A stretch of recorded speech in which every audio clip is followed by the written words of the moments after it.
Hello, minor technical problem there. Welcome to this episode of retro movie review slash kind of chew the fat. Technically reviewing a movie that's old or older, and it's also one that we're going to talk about in detail. Now, most people when they talk about Lord of the Rings, they tend to focus on just kind of their experiences of the movie, what's so great and all the rest of it. We're going to be focusing purely on the design of the film. We're going to be talking about the art department, the costume design, the makeup design, the look of the film, including the matte paintings, the miniatures, all the kind of design aspects. We're not going to be talking about the direction. We're not going to be talking about the actors or the actors' abilities or the acting or the director of photography, nor are we going to be talking about the visual effects. We are going to be talking about purely the design stuff. But before we get going, let's remind ourselves of why this film was so amazing. The world is changed, and some things that should not have been forgotten were lost. But the Ring of Power has a will of its own. Evil is stirring in Mordor. The ring has awoken. Sauron needs only this ring to cover all the lands of darkness. What must I do? The ring must be destroyed. Cast back into the fires of Mount Doom. I know what hunts you. They're coming. They will find the ring and kill the one who carries it. You have my sword. My bow. And my axe. You carry the fate of us all, little one. This task was appointed to you, and if you do not find a way, no one will. Let us hope that our presence may go unnoticed.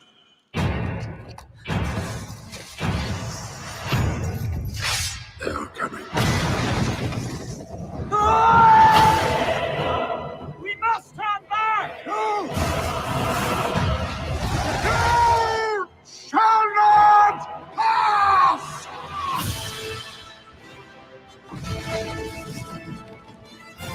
You will face evil, and you will defeat it.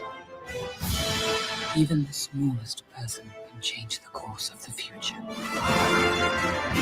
I'm glad you're with me.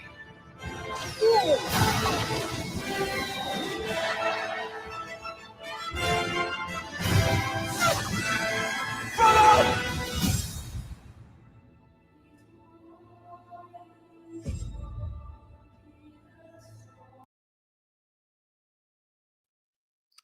4K Ultra editions indeed. I've already got two different versions of the film. Blu-ray. No, I've got three. I've got Blu-ray, extended DVDs, and regular DVDs. So I've got three sets. Whether I'm going to get the 4K or not, well, that's another matter. Anyway, we're going to welcome back my fantastic cousin. Anna Nielsen is here in the house. And rumour has it that you're a bit of a fan of Lord of the Rings. I'm a little bit of a fan. Of a fan. I wanted to ask you. You saw this film just the other day, didn't you? Like, what did you think? How did it compare to the first time you saw it, especially with regards to the art direction? Well, I have to admit, like when the film started, even though I had a tradition of watching these with my ex-partner every Christmas, and we also saw all three of the Hobbit films together when they were released in the cinema. We weren't together when the Lord of the Rings films came out, but I did see all of them at the cinema. I saw all the extended versions in the cinema when they were first released, before they even came out on DVD, and it was the extended version of Lord of the Rings without the intro from Peter Jackson at the front that the Americans got. I don't know why we didn't get that in the UK, but we didn't for some reason. Loads of comments in the chat already. I'll say hello to the chat in a sec. Yeah, I mean, it's I still get like kind of quite emotionally engaged when watching this film, especially that moment where Aragorn suddenly notices that Frodo's sword is glowing blue, and he's like, "Run, run!"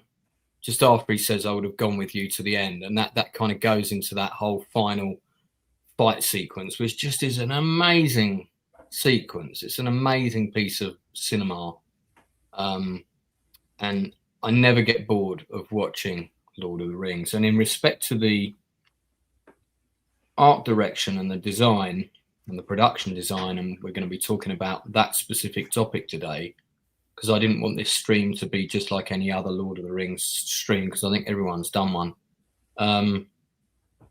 One of the things that makes the film endure is it's so rich in terms of texture and content and colors and fabrics and ornate inanimate objects and sculpture and furniture and vegetation and just every aspect of the design. You can tell thought has gone into it. So I find that whenever I watch it on the big screen, I always spot something new. And it might be a really minor thing, like it might be the shape of a button or a clasp to Boromir's armor that I didn't spot before. Or I think in the case of this time, when they're leaving Bree during the morning, there's like a shot of the houses of Bree behind them. And although you can I had actually see the that, other village. There's another village on the other side of the hill called Archet in the books, and then another one called Stadel, and you can see those in the background. They've put that into the map painting. Yeah, that's right. So that there was the detail on that map painting that I really kind of studied. And then when I got home, I wanted to sort of look at that shot again, which I did. Anti-troll, absolutely correct. Amazing stuff in these films. And we'll talk about the people behind that at length today. But yeah, I mean, so there are a few films that I get a chill from every time I watch them. And Lord of the Rings is definitely at the top of the tree. I mean, I'm of the generation that was born in the 70s that saw the Star Wars trilogy at the cinema, and for a long time, for me, that trilogy was the definitive cinema trilogy. It was never going to be topped. And then Peter Jackson came along and made these, and his team. And for me now, this is the best cinema trilogy of all time. And I prefer the extended versions, and I'm glad it's those versions that we see getting screened, because I don't think I would pay to go and see I understand why we had the shorter versions. Of course I do. It would have been a harder sell to the cinemas on first release. So yeah, so I did enjoy it. There was only 10 of us in the screen. It's quite a nice size screen, but I'm surprised there weren't more. Yeah, I wasn't, because it was in Wood Green, which is not I would not call Wood Green in North London a Tolkien, Peter Jackson fan heartland. There were some other cinemas showing it, but not many. And there were some screenings the previous weekend as well. So, yeah, I mean, same. I'm a huge fan, both of the books and the films. And I'm a fan who's able to distinguish between, the books and what they were written for and how they entertain and how they're rich and interesting. And also, the films and the sacrifices the films had to make in order to make the narrative work. I understand why Tom Bombadil was cut out. I don't have any issue with that, for example. That's what I was thinking. You're a filmmaker.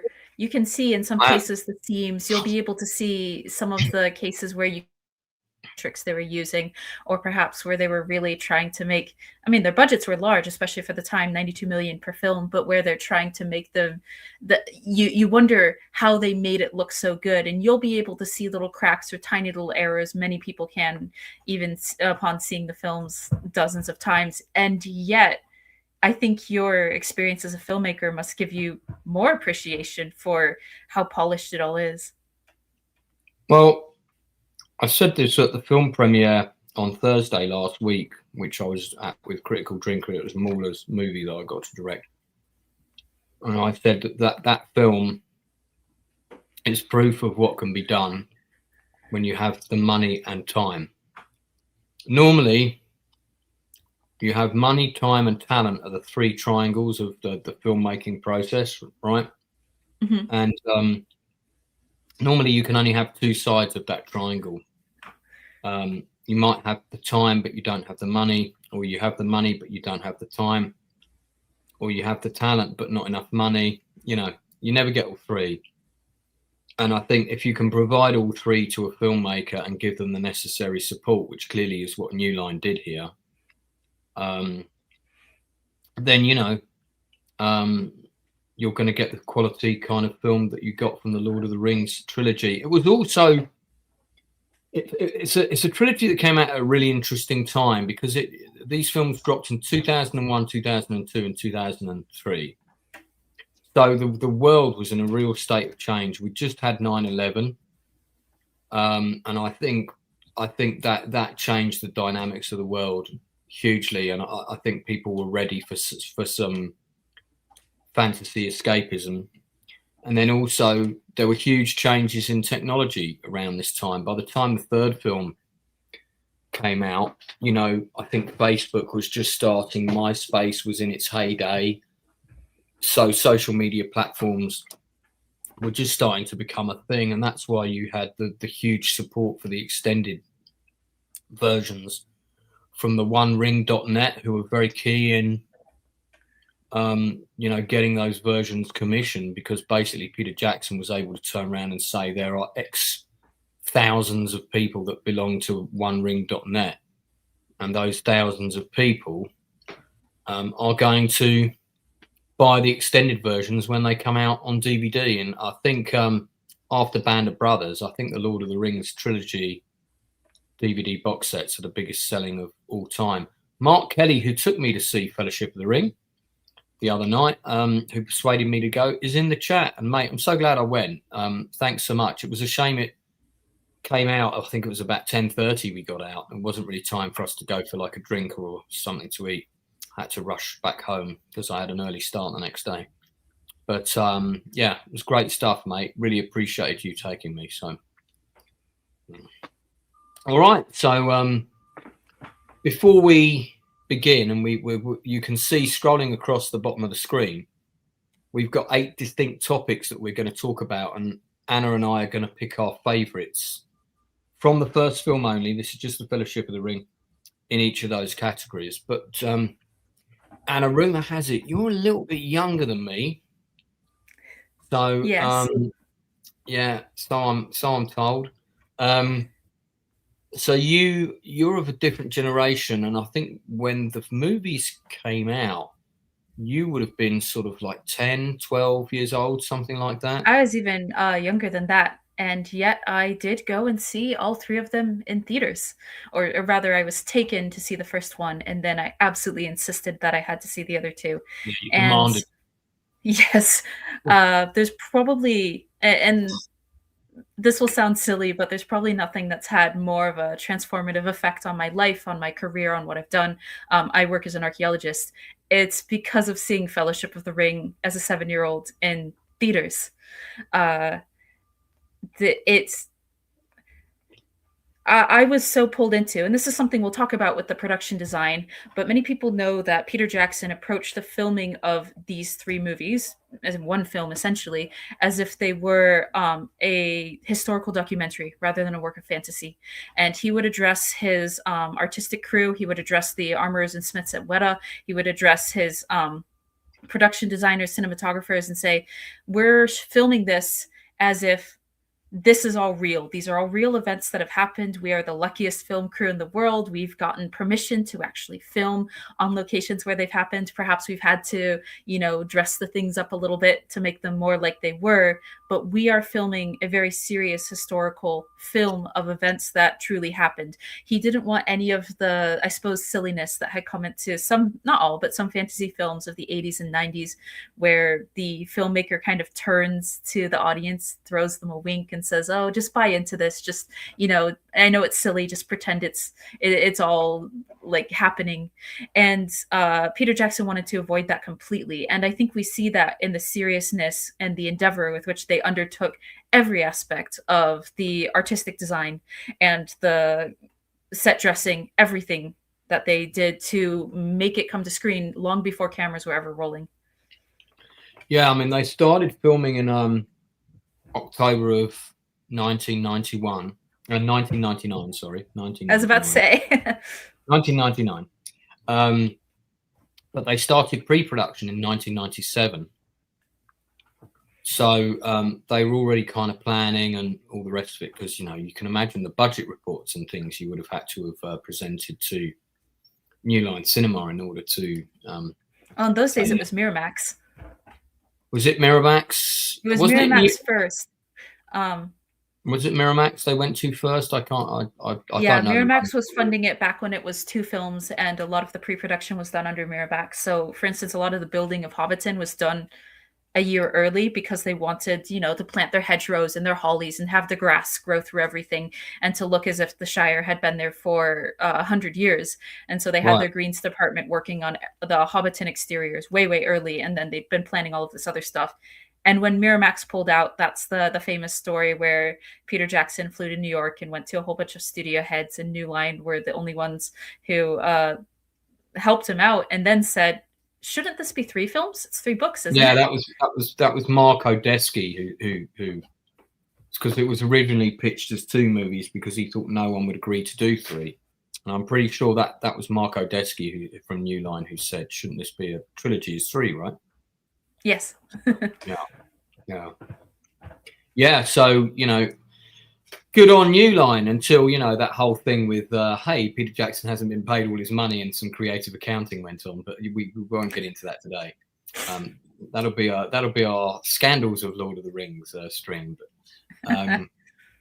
no, I mean I really do love these movies, as I know a lot of people do, including the people watching. When we come to our various different topics, I would love those of you watching to take part. So we're going to review 8 specific art design, production design elements, which will also include some of the miniatures, the matte paintings and stuff like that. We're going to be choosing our favorite interior set. We're going to be choosing our favorite exterior set. We're going to be choosing our favorite costume. We're going to be choosing our favorite prop. And some other things as well. And again, it's all scrolling across the bottom of your screen. You can see, and we're going to do them in that order as well. But before we begin, I want to tell the story of how it was that I came to write to Peter Jackson. So, and I know he got the letter and everything, because there used to be a guy who worked on the front desk of, I guess it's Wingnut Films, his production company, because I'm pretty sure that's where I wrote all the letters and stuff. And when the movie came out, I was so I was a big fan of the Ralph Bakshi Lord of the Rings film, and I wanted to always see a big budget Lord of the Rings, and I never thought I was going to see that in my lifetime. And then in the sort of interim, suddenly I heard that this production was happening, and then also I then got really ill, and the prediction for me was that I might have a couple of years to live. Oh my God. And I was like, oh fuck, and Lord, the first movie was just coming up, so I was thinking I'm only going to see the first film, and then that's it, I'm going to croak. So I started writing a book storyline around this time. Now that book didn't actually get written until 2017. And that's a whole other story. But this is the book, the Diamonds in the Sky science fiction thing. And then this is, by the way, this is a rough copy. This is like the first print I got. So all the text is in the wrong size and loads of other stuff. But if you look on the inside of it here, there's a massive dedication to Peter Jackson and Philippa Boyens. And actually in the final version of this book, it's got a more prominent place. And I credited them with helping me to battle through that time in my life, because I was so determined to live long enough to see all three of the Lord of the Rings films, that's what got me through. And the first time I wrote to Peter was just after seeing the first one, saying what a great movie it was and how it was so awful that I wasn't going to be around to see the third one. I thought I might make The Two Towers, but I didn't think I'd live to see the third one. And then fast forward to 2017, I called up the production, the reception desk at Wingnut, and this guy called Christian was the main secretary there at the time. I think he went off to work in LA subsequently, but he was certainly there in the late sort of 2000s and going into the 2010s. And I got to know him really well. He was my main point of contact. And I said, you know, I'm going to be sending Peter a copy of this book. It's not for him to make a movie or anything.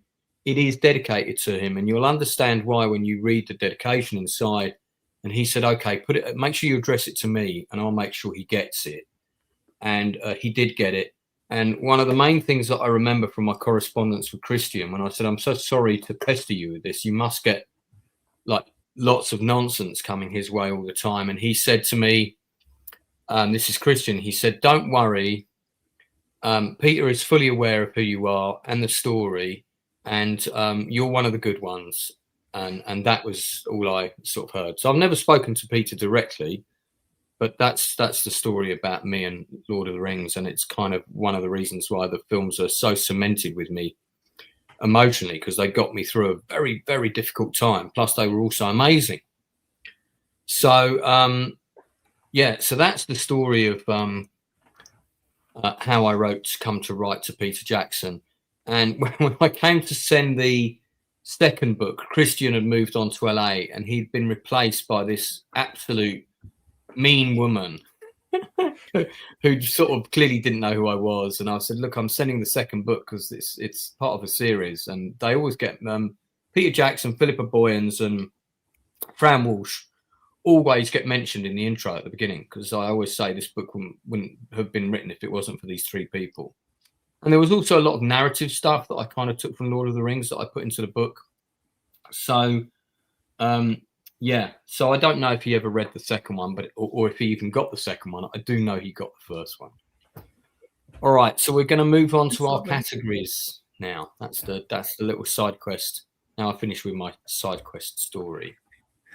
And our first category was, I think it was either, wasn't it our favourite interior or exterior? Which one was first? Oh, it was a costume, wasn't it? Let me have a look on our scrolling list here. It's coming back to the beginning. Your favourite makeup element is number 8.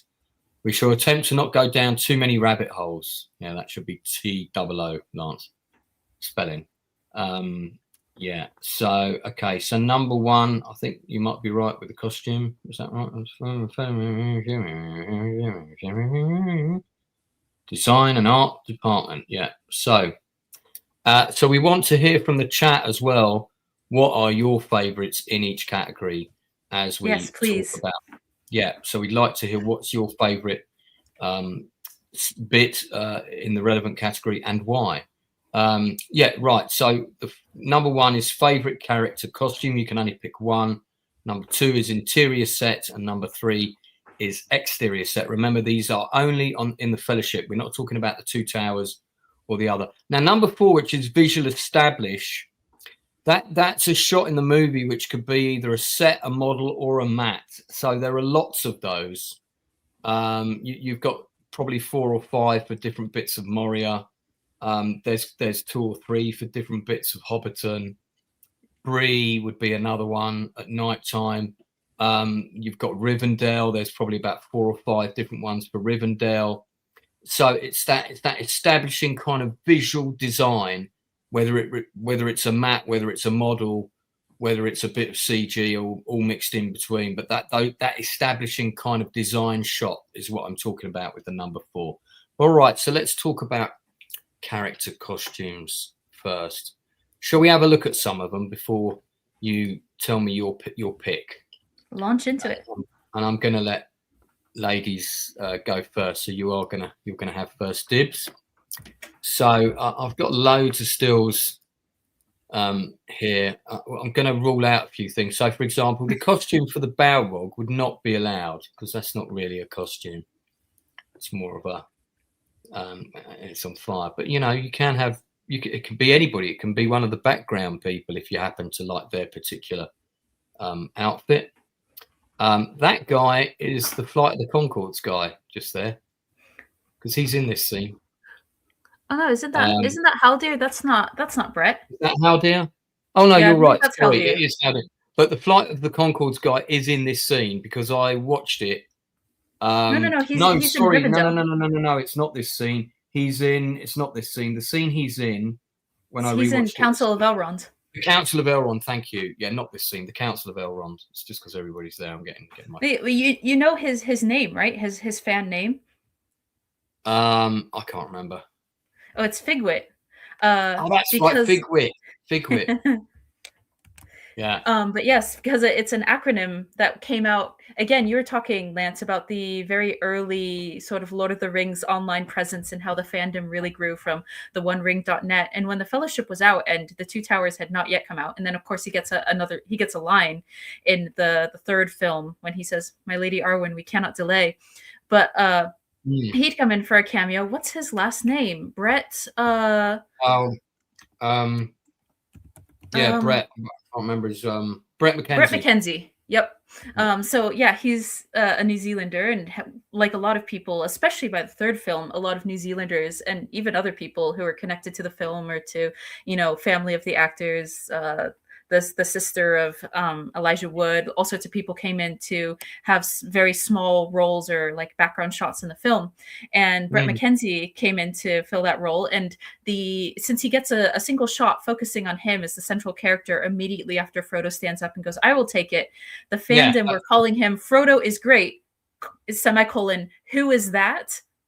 Right. And it got shortened to Figwit. And because of the meme that had grown on these early internet forums, that was why he actually got the expanded role with a line in the third film. I believe he actually has an Elvish name, Madril or something. I can't remember.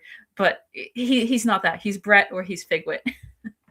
And that, ladies and gentlemen, is why we have Anna Nielsen, my cousin, on this stream. Because you see, she even knows those minutiae stories. More of them to come. And it was I don't know if it was the first time I spotted that he was in the Council of Elrond scene the other day, but I think it was because I picked up on the fact that he's in a couple of other bits, and of course he gets the line in the third film, but I don't know that I'd ever spotted that he was in the Council of Elrond before. I saw the film again in the cinema last Thursday.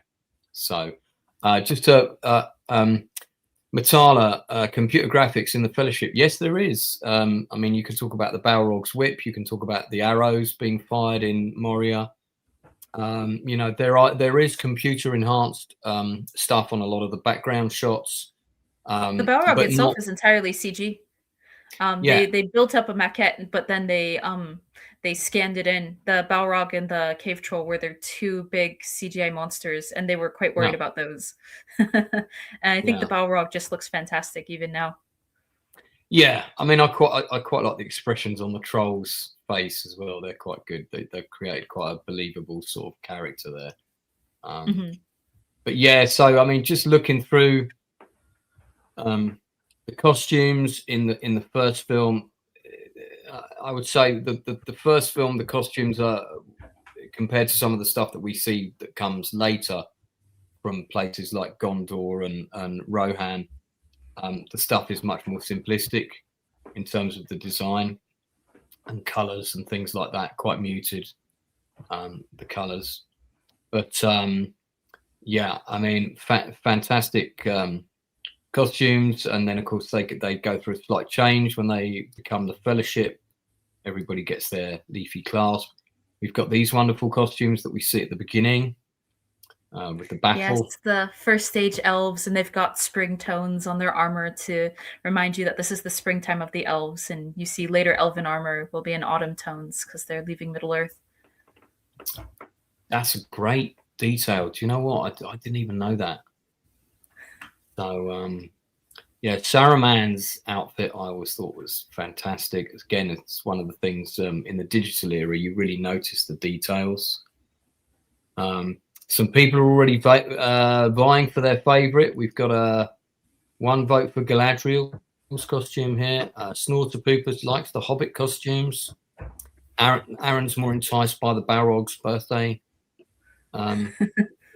Snorterpoopers says the actual character's name is Lindia Bigwits. Neat.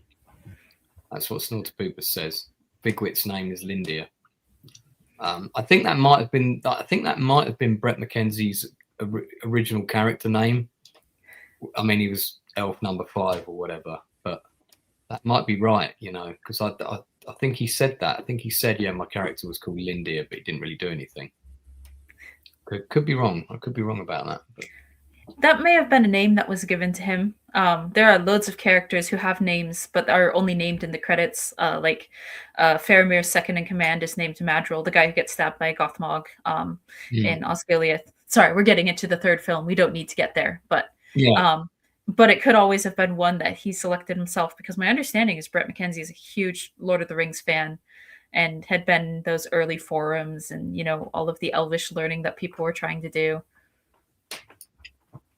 Yeah, that's a great bit of production design, the swan boat, which we'll talk about later when we get onto the slightly different topic. And of course, here we've got the Uruk-hai with their very unique and distinctly different armor. Yeah, so here we have the 9 in one of my favorite shots of the movie. So yeah, favorite costume. So we've seen a few there, Anna. Do you want to enlighten us with your choice? Oh boy, I have studied the costumes more than most people, so I could tell you a lot about pretty much any costume in the film, and many that don't appear in the films. But from Fellowship, I think I have to pick the Nazgul costumes. All of the Nazgul are one of the coolest and probably most iconic villains on ever put to screen, and their look, it's so deceptively simple. Those layers and layers, meters and meters and meters of different thicknesses of cloth. And the costume designer, her name's Nyla Dixon, and again, her work on fantasy costuming has transformed. Her work on Lord of the Rings has transformed fantasy costuming for the last 20 years. Everyone now does what they do because of her work and Richard Taylor's work on Rings. But one of the problems with the Nazgul that they were quite worried about is that they're all in black, and black is really, really difficult to film because it'll look like a void if you don't film it carefully on camera. So not many people know this, but there's actually meters and meters of black on black embroidery all through the Ringwraith robes. Your eye doesn't pick it up. Even in the 4K versions, I've seen some close-up photos of this black on black embroidery, but your eye does not see it on camera, and yet it adds a depth and a texture and breaks up the shapes of the Nazgul as they're riding. And then, of course, they've designed all of these trailing bits of cloth that just float behind them as they ride. And then, of course, they've got armor peeking out from underneath on their hands and their feet, and we see a couple of close-ups, actually, of Nazgul feet. And you can see that they're individualized. Their armor is different on each one, which was the entire point of it, was that these are 9 kings of men, and they were kings of different kingdoms with different cultures, which is why they individualized that armor. And then, of course, they've got, their horses have wonderful barding as well. They hired a saddler named Tim Ebert, who did all of the saddles for them. And they've got this horrific looking barding. And then even there's a close-up of horse hooves at one point. And I went to horseshoe school, so I know how to make horseshoes, and they've got one close-up where they've got just nails and blood sticking out of the hoof of one of their horses. Of course, that's makeup applied to a horse's hoof. And just the amount of thought of thinking, how would the orcs of Mordor shoe the horses of the Nazgul? And of course, they would do everything in a cruel and torturous way. And just the amount of detail really heightens the terror. And there are some of the most gorgeous shots in Fellowship are Ringwraiths against landscape backgrounds. They're just some beautiful shots. Yeah. That's a really fantastic choice. And I was tempted to pick that myself. Oh no, you've got to pick something else. No. I said I was tempted, but I'm glad I didn't, because I had a feeling you might choose it. I found the photograph that I was looking for whilst you were talking. This is a great one of it dispels the fun of shooting on location if you're in a Nazgul costume and suddenly it starts raining. Everybody's got a massive umbrella, and you'll know the answer to this question, but I'm pretty sure it was 9 stuntmen that were. Yes, it was 9 writers. So Jed Brophy, who was a featured stuntman and actually played one of the dwarves in the Hobbit movies, was one of the stunt writers for this scene. And then actually Jane Abbott, who plays Arwen, stunt writing, she actually was in some of the shots as a Nazgul also, and so she jokes that through the magic of editing she's chasing herself through the film. They have some cracking writers on set, and I could tell you a lot about the stunt writing.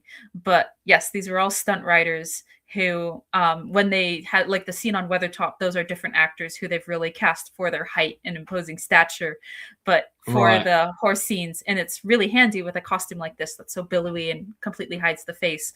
But I have horses. I can't imagine riding with my face covered and with a hood that I'm trying to keep pinned in place and with all of these flapping bits of fabric that are going to spook my horse. It's just incredible what they were able to accomplish. And then, of course, they're often riding right next to a truck that has Liv Tyler on a barrel, and you have to ride your horses right up around this truck so that they can get the close-up shots of Arwen. It's just amazing work. Yeah, and a lot of other people around on set as well, imposing their... Kit Anders mentions in chat, most of the Rohirrim were female writers. I'm friends with some of them. I know some of the people who were Rohirrim and Gondorian writers as well, but that's a different film, so I won't get into it.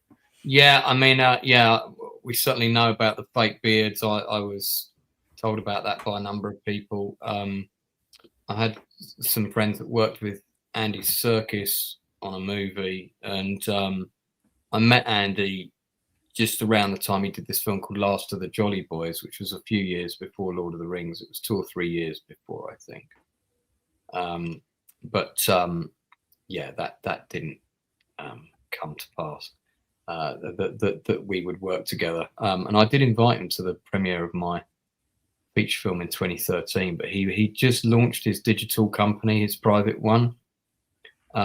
So yeah, unfortunately my timing of that was not too good in terms of getting him to attend. I think the Nazgul, you gotta pick a favorite costume. I have. I don't think we're done talking about the Nazgul yet. Okay, sorry, go ahead. No, I think getting the design of the Nazgul right was really, really, really, really important, because if you didn't get them right, that first encounter with them has got to be really chilling. And I remember turning to Mark when we were in the cinema, because this was one thing that I picked up on the first time that I watched the movie, and I've been trying to find a still of it, but I don't have one, so I'm just going to put one up of the riders. But you'll remember this because it would appear that your incredible Nielsen-like brain, of which, of course, our brains are impressive in our clan, as we know, hasn't missed anything. So when the rider first appears and they all run, they get off the road and they all hide in the roots of the tree. It's quite a wide. I know where you're going. Yeah, it's quite a wide shot, and you can see a small portion of the tree to the right. Yes, that is, as they called it, a little boo-boo. Oh, well, I thought it was deliberate because, and I think it's great that it's in there, because it suggests that the riders don't always move in the same physical plane as us to a degree. I love it it is technically a film mistake. They weren't supposed to have the horse pop out of the tree, but it's a composited shot, of course, because they have our 4 actors below the tree, and then the horse and the rider have to look so much larger, and so they were composited into the shot. And so there's a little mistake for chat where you can see a little bit of the other side of the tree and the horse doesn't come from that side. You could always argue that perhaps the rider had been coming from straight on and then turned, but I like that interpretation that this is something unearthly and can just appear out of thin air at any moment. Because when Peter did that wonderful shot where he pulls the camera in and pushes it forward, which is Orson Welles. Orson Welles is the first guy to do that shot in, I think it's either Vertigo or The Birds, I forget which. And it's a fantastic shot, but it suggests that this thing is kind of, you can't see them, but the presence is there. And I love that. Yeah, Steven Spielberg copied it in Jaws, but he was not the first person to do that shot. He copied it. I'm pretty sure he copied it from Orson Welles. Technically that is a mistake, because I've heard that's interesting. Some of the cast talk about that mistake. However, it works so well because the wraiths exist both in our plane and then in a wraith world that we actually enter and we see, and they've represented the wraith world with that sort of flame effect on the screen that everything's blurring whenever you're in it, and you can think that they've just stepped out of the wraith world and into ours, bringing all of their mist and all of their horror together with them. It's so atmospheric. Fantastic choice. So that was the choice that I wanted to pick, but I decided, I'm gonna talk about a different one. So let me get the relevant photo. But yeah, I think that's a good one. We have 21 people watching. Tell us which character costume in the Fellowship of the Ring, yes, please, you like the most. We've had a couple of votes for hobbits. We've had a vote for Galadriel. No one else has voted for the riders. Now I had two. It was between two people for me. It was between the lead Uruk-hai creature, because I just love the look of it, the armor, everything. Lurtz, thank you. But in the end, I like this costume the best, because the more I watch the film, the more I realize that there's so much storytelling of character in this person's costume, and that's Boromir's. So I'll talk about why I like it, and then you can jump in. First of all, there's this mishmash of sort of different Tolkien Middle-earth human cultures going on with the fabrics and stuff. So it doesn't quite seem to have a cohesive identity. And for me, that's great, because that represents the state of mind that Gondor was in at that time. It's leaderless. So it doesn't feel like a clean and crisp uniform. It feels like it's got a bit of this and a bit of that and a bit of something else, and probably a bit of Boromir's as well, that he's clearly personalized it as a warrior. So I like that, because warriors do, but soldiers will tell you they personalize their kit. Half the British soldiers that served in Afghanistan, which were many, by the way, President Trump, thank you, who served on the front lines, a lot of them bought American kit, because American boots were better than British boots.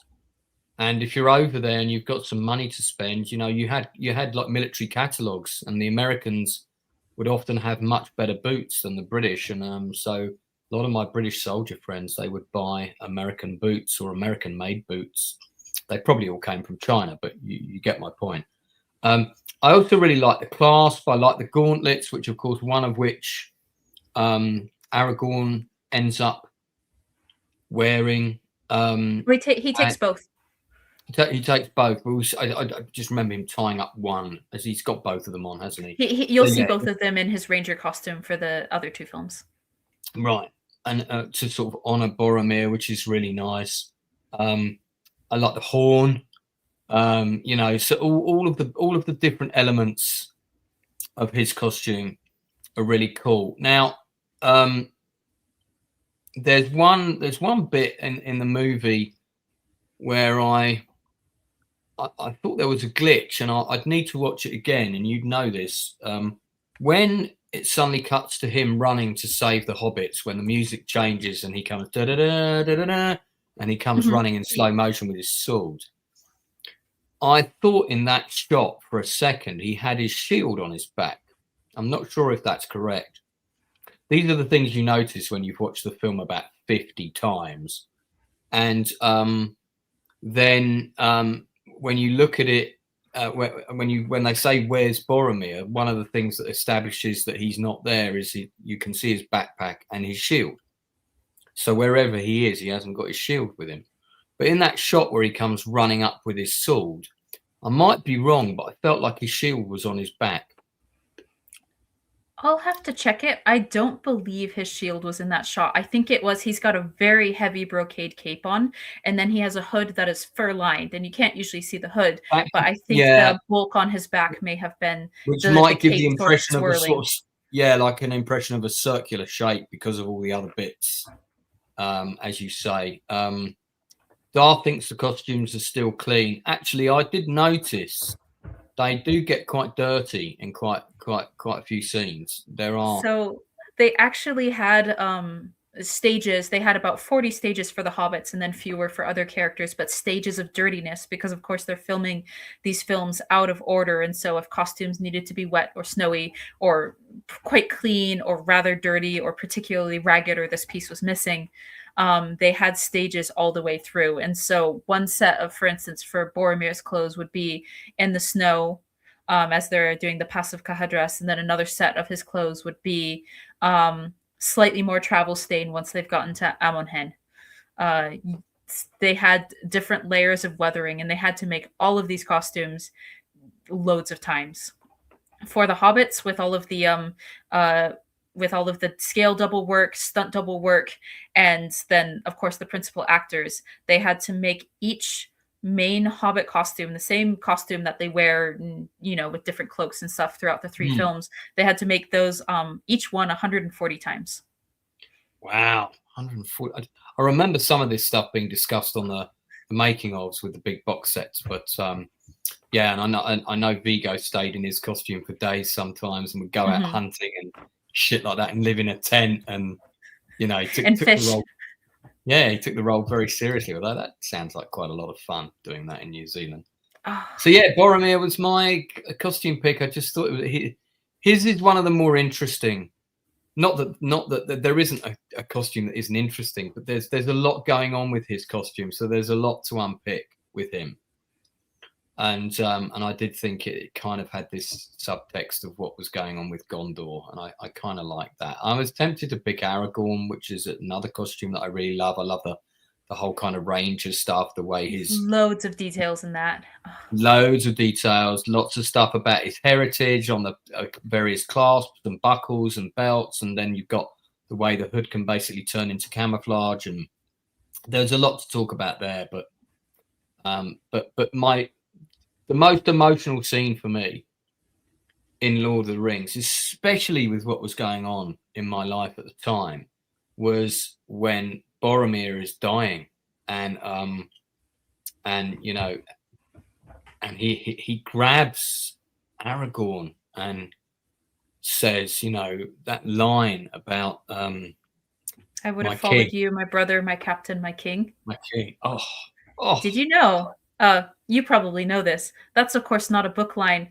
That's a Philippa Boyens line. That's one of the best film original lines. Yeah, it's I know most of the lines that come out the books. I've read the trilogy a couple of times, but that's a great moment. It's very Shakespearean.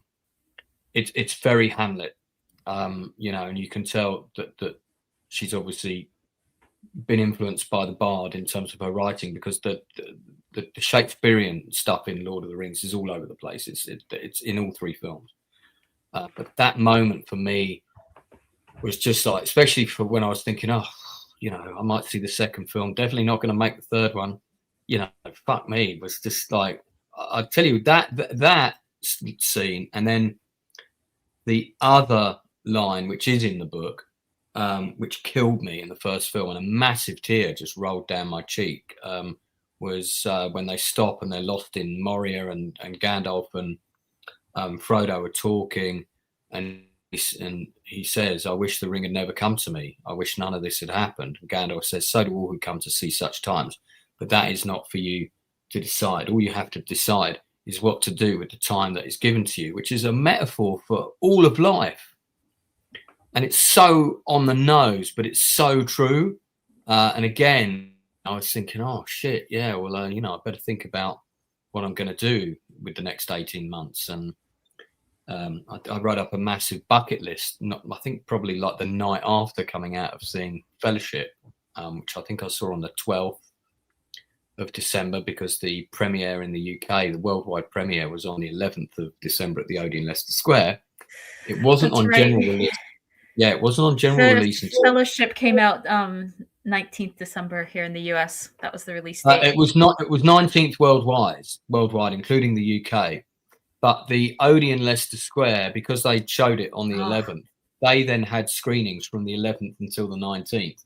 So I was there the very next day after the premiere. Oh, how lucky that you could see it early. And yeah, it was a Friday night, if I remember rightly. It was either a Thursday or a Friday, and it was packed out. It was absolutely full. And I've talked about this on Critical Drinkers Open Bar. You can't, if you weren't there, you can't imagine what it was like to see a Lord of the Rings movie on an opening night in a country with an audience of 1,200 people, not a spare seat in the house, with everybody completely invested and no one on their fucking phone.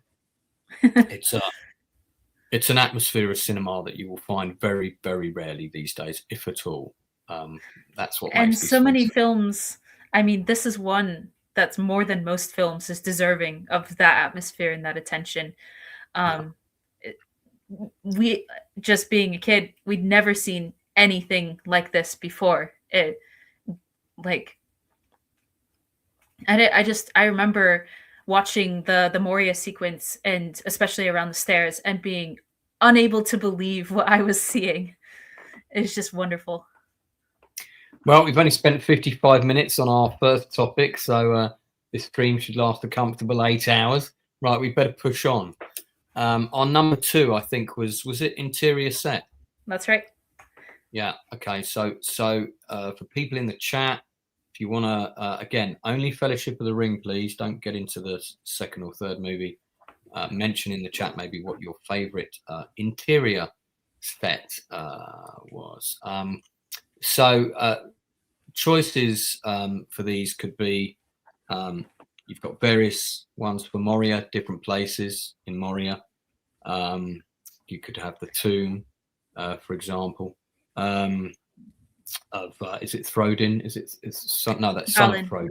The room is called the Chamber of Mazarbul, the Chamber of Records in Khuzdul and Dwarvish, but it's Balin's tomb. Excellent. So Tyler Jackson says, possible relative of Peter, I don't know. Please take your time, no rush. This is awesome. Okay, we'll be on as long as time can permit. Fortunately, I haven't got to get up early tomorrow, so I can do a bit of a late one.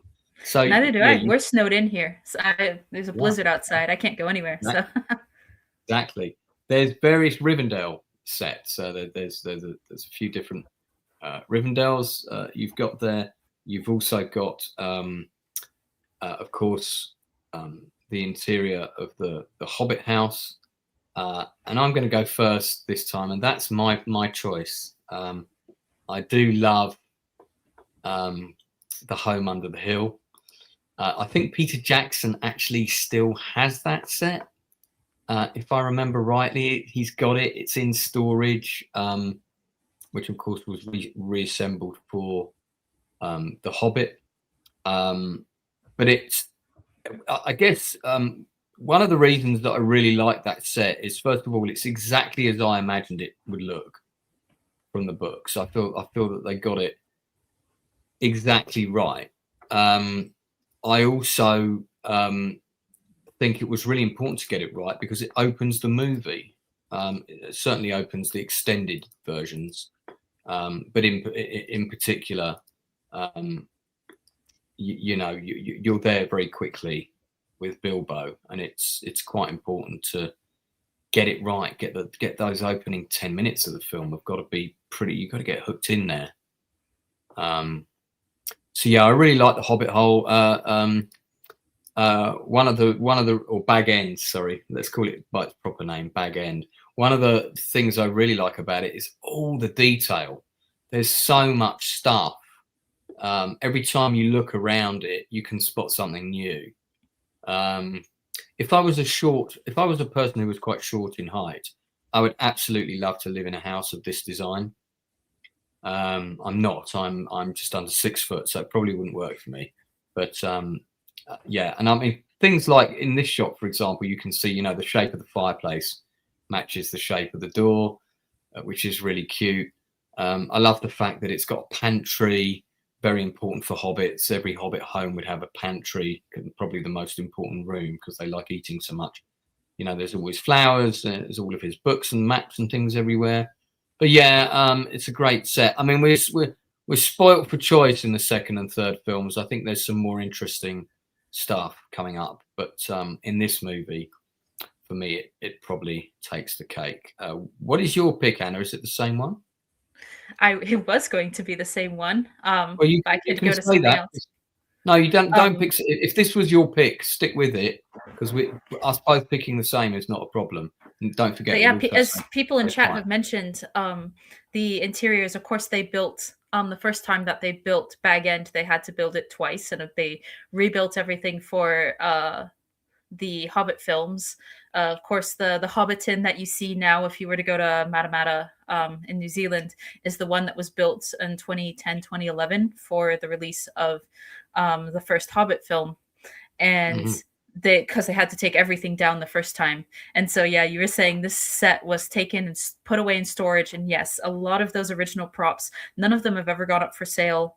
They're all still in a New Line Cinema, well, in a lot of warehouses in Wellington. And What a Workshop will pull them out every so often because they use them as references for a lot of the figurines that they do, a lot of the collectibles that they'll sell. But they built this twice. And I think this is a wonderful moment where art direction and cinematography really synergize, because since they built in these two scales, and I'm telling you, they went all out with everything. They had different looms. So they'd set the Hobbit height at 4'2" because 3'6" is just a little too short. So they set average Hobbit height at 4'2" and average like human height at, I guess for men, 5'10". And so those were the scales that they were working within. And they, in order to have the scales work differently, some things had to be made quite large so it would look large next to someone who's a hobbit, like Elijah Wood as Frodo. Some things were normal sized for, you know, people in their own environments. And then some things made quite small for someone like Ian McKellen to be next to and holding, you know, something very small and hobbit sized in his hand. And they had different scales of looms so that the weave would be, you know, either tight, loose, or normal of these rugs that they're making, of all of these soft props within the house. And then like for the exteriors, because they thought it was very hobbitish to have, they assumed that hobbits wouldn't, you know, divide their vegetables and their flowers. They had hobbit gardens just outside that you can see through the windows, where vegetables and flowers are all mixed together. They sourced gigantic animals from all over New Zealand. They had like a bull the size of a van, even, you know, giant butterflies, all of these things that they could have to make the hobbits look quite small in comparison to the rest of the world. And then, of course, when we have Ian McKellen moving through the small set, the small version of Bag End, that really, so Dan Hanna was their production director, and he worked quite closely with a lot of the visual effects supervisors and with Richard Taylor, who was the head of Weta, so that they could design shots to really emphasize that that scale difference and to always be looking up. One I'd never noticed before until rewatching this last weekend.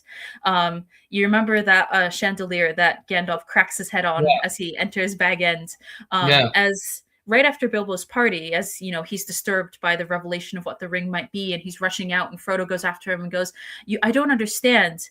And Ian McKellen spins around and goes, neither do I, Frodo, and then leans under that chandelier and goes, keep it secret, keep it safe. When he says, neither do I, his eyes are perfectly framed through branches of that chandelier and the camera is pointing up. And I'm just thinking, this is the sort of thing where your cinematographer, the DP Andrew Lesney, was coming through Bag End and was looking, what are some beautiful props what are some beautiful aspects of this space that I can use to emphasize the height, to emphasize that Ian McKellen is small in this, and to really set up and frame some interesting shots. And just the level of synergy and collaboration between the art department and the cinematography teams, just incredible. Sorry, I'll shut up about it. I could no. forever. Listen, I will interrupt you if I think I need to. You're speaking everything I'm thinking, and absolutely true on all accounts. It's I mean, also, again, we'll talk about exterior locations in a moment, but that's an exterior shot of what technically is the door to the interior location, which of course would have been in a studio. Mm-hmm. And they built part of the outside as well, so that when you have the door being opened and you can see quite a lot behind it, I believe that's the door to the studio set, effectively, rather than the door that you see there. It's a double. Mm-hmm. Yeah, but it's a great set. I really love it, and well, that brings us neatly onto our exteriors. So one of the choices for your favorite exterior location could be Hobbiton, or the Shire, in fact, as we have realized here. But there are many others exterior wise. I mean, we have the stuff on the road, another great shot of Hobbiton here, and I've also got very handily, and I'm guessing that you might have been there, Anna. This is Hobbiton from above, as it stands now. Incidentally, just to add a bit of further information to your story there about the building of the Shire, the farmer who, because they found this location by helicopter. They were it was a sheep farm. Yeah, the sheep farm, that's right. And Peter saw it and he went, oh my God, this rolling green pastoral land this is it.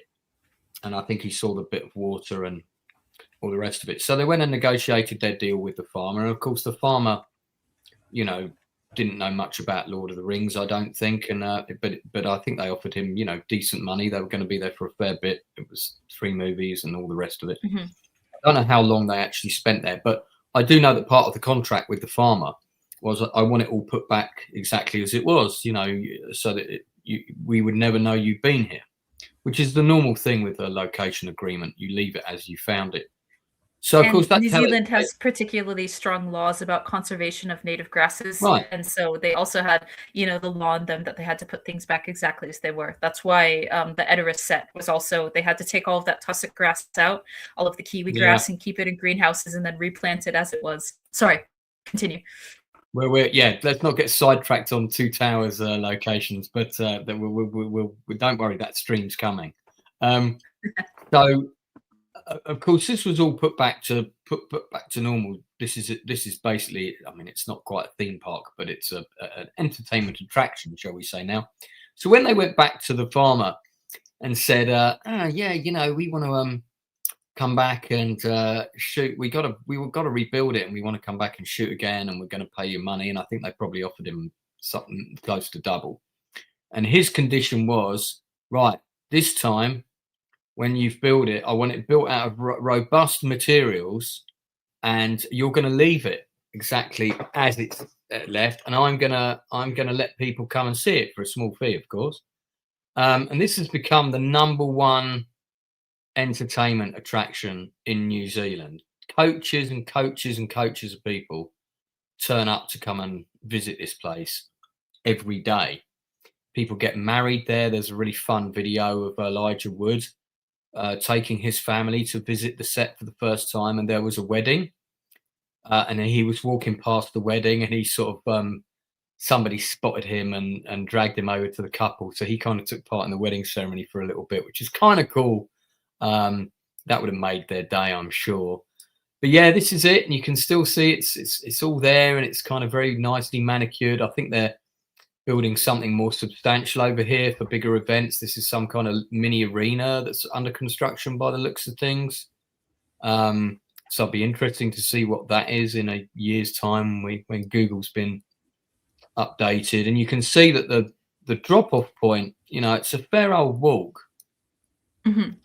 This is the car park and all the rest of it. But this guy who owns this piece of land, he's a billionaire now. He's a billionaire. I don't doubt. No, he is. I can tell you, I've researched all this. So, oh no, I believe you. He's a billionaire because he's earning. It's a family that own it.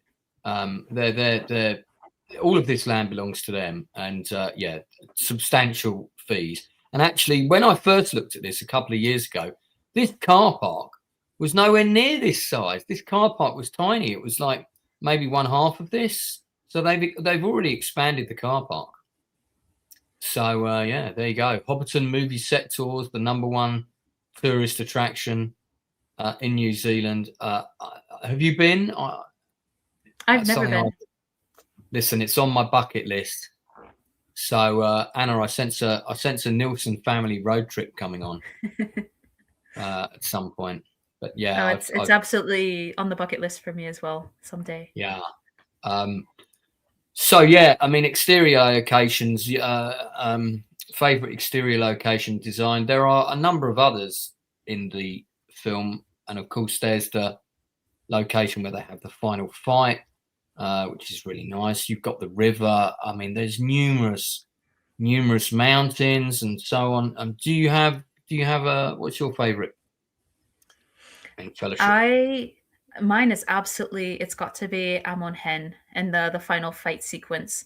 There's I mentioned before that one of the emphases of these films as they were filming them was the idea of this being history, and something that was really conveyed quite well through the work of John Howe and Alan Lee as they were doing the conceptual design for the films was the idea of layers and layers of history, of archaeology, essentially, that are on the landscape of Middle Earth, that each civilization is building upon or within the bones of older and older civilizations. You get that sense through the books as well as they're passing through landscapes. Aragorn or Gandalf might be able to give some context about who lived there. And then since Tolkien loved legends and myths, he would go even further back and say, but some people say that this may have happened and these people lived here even before.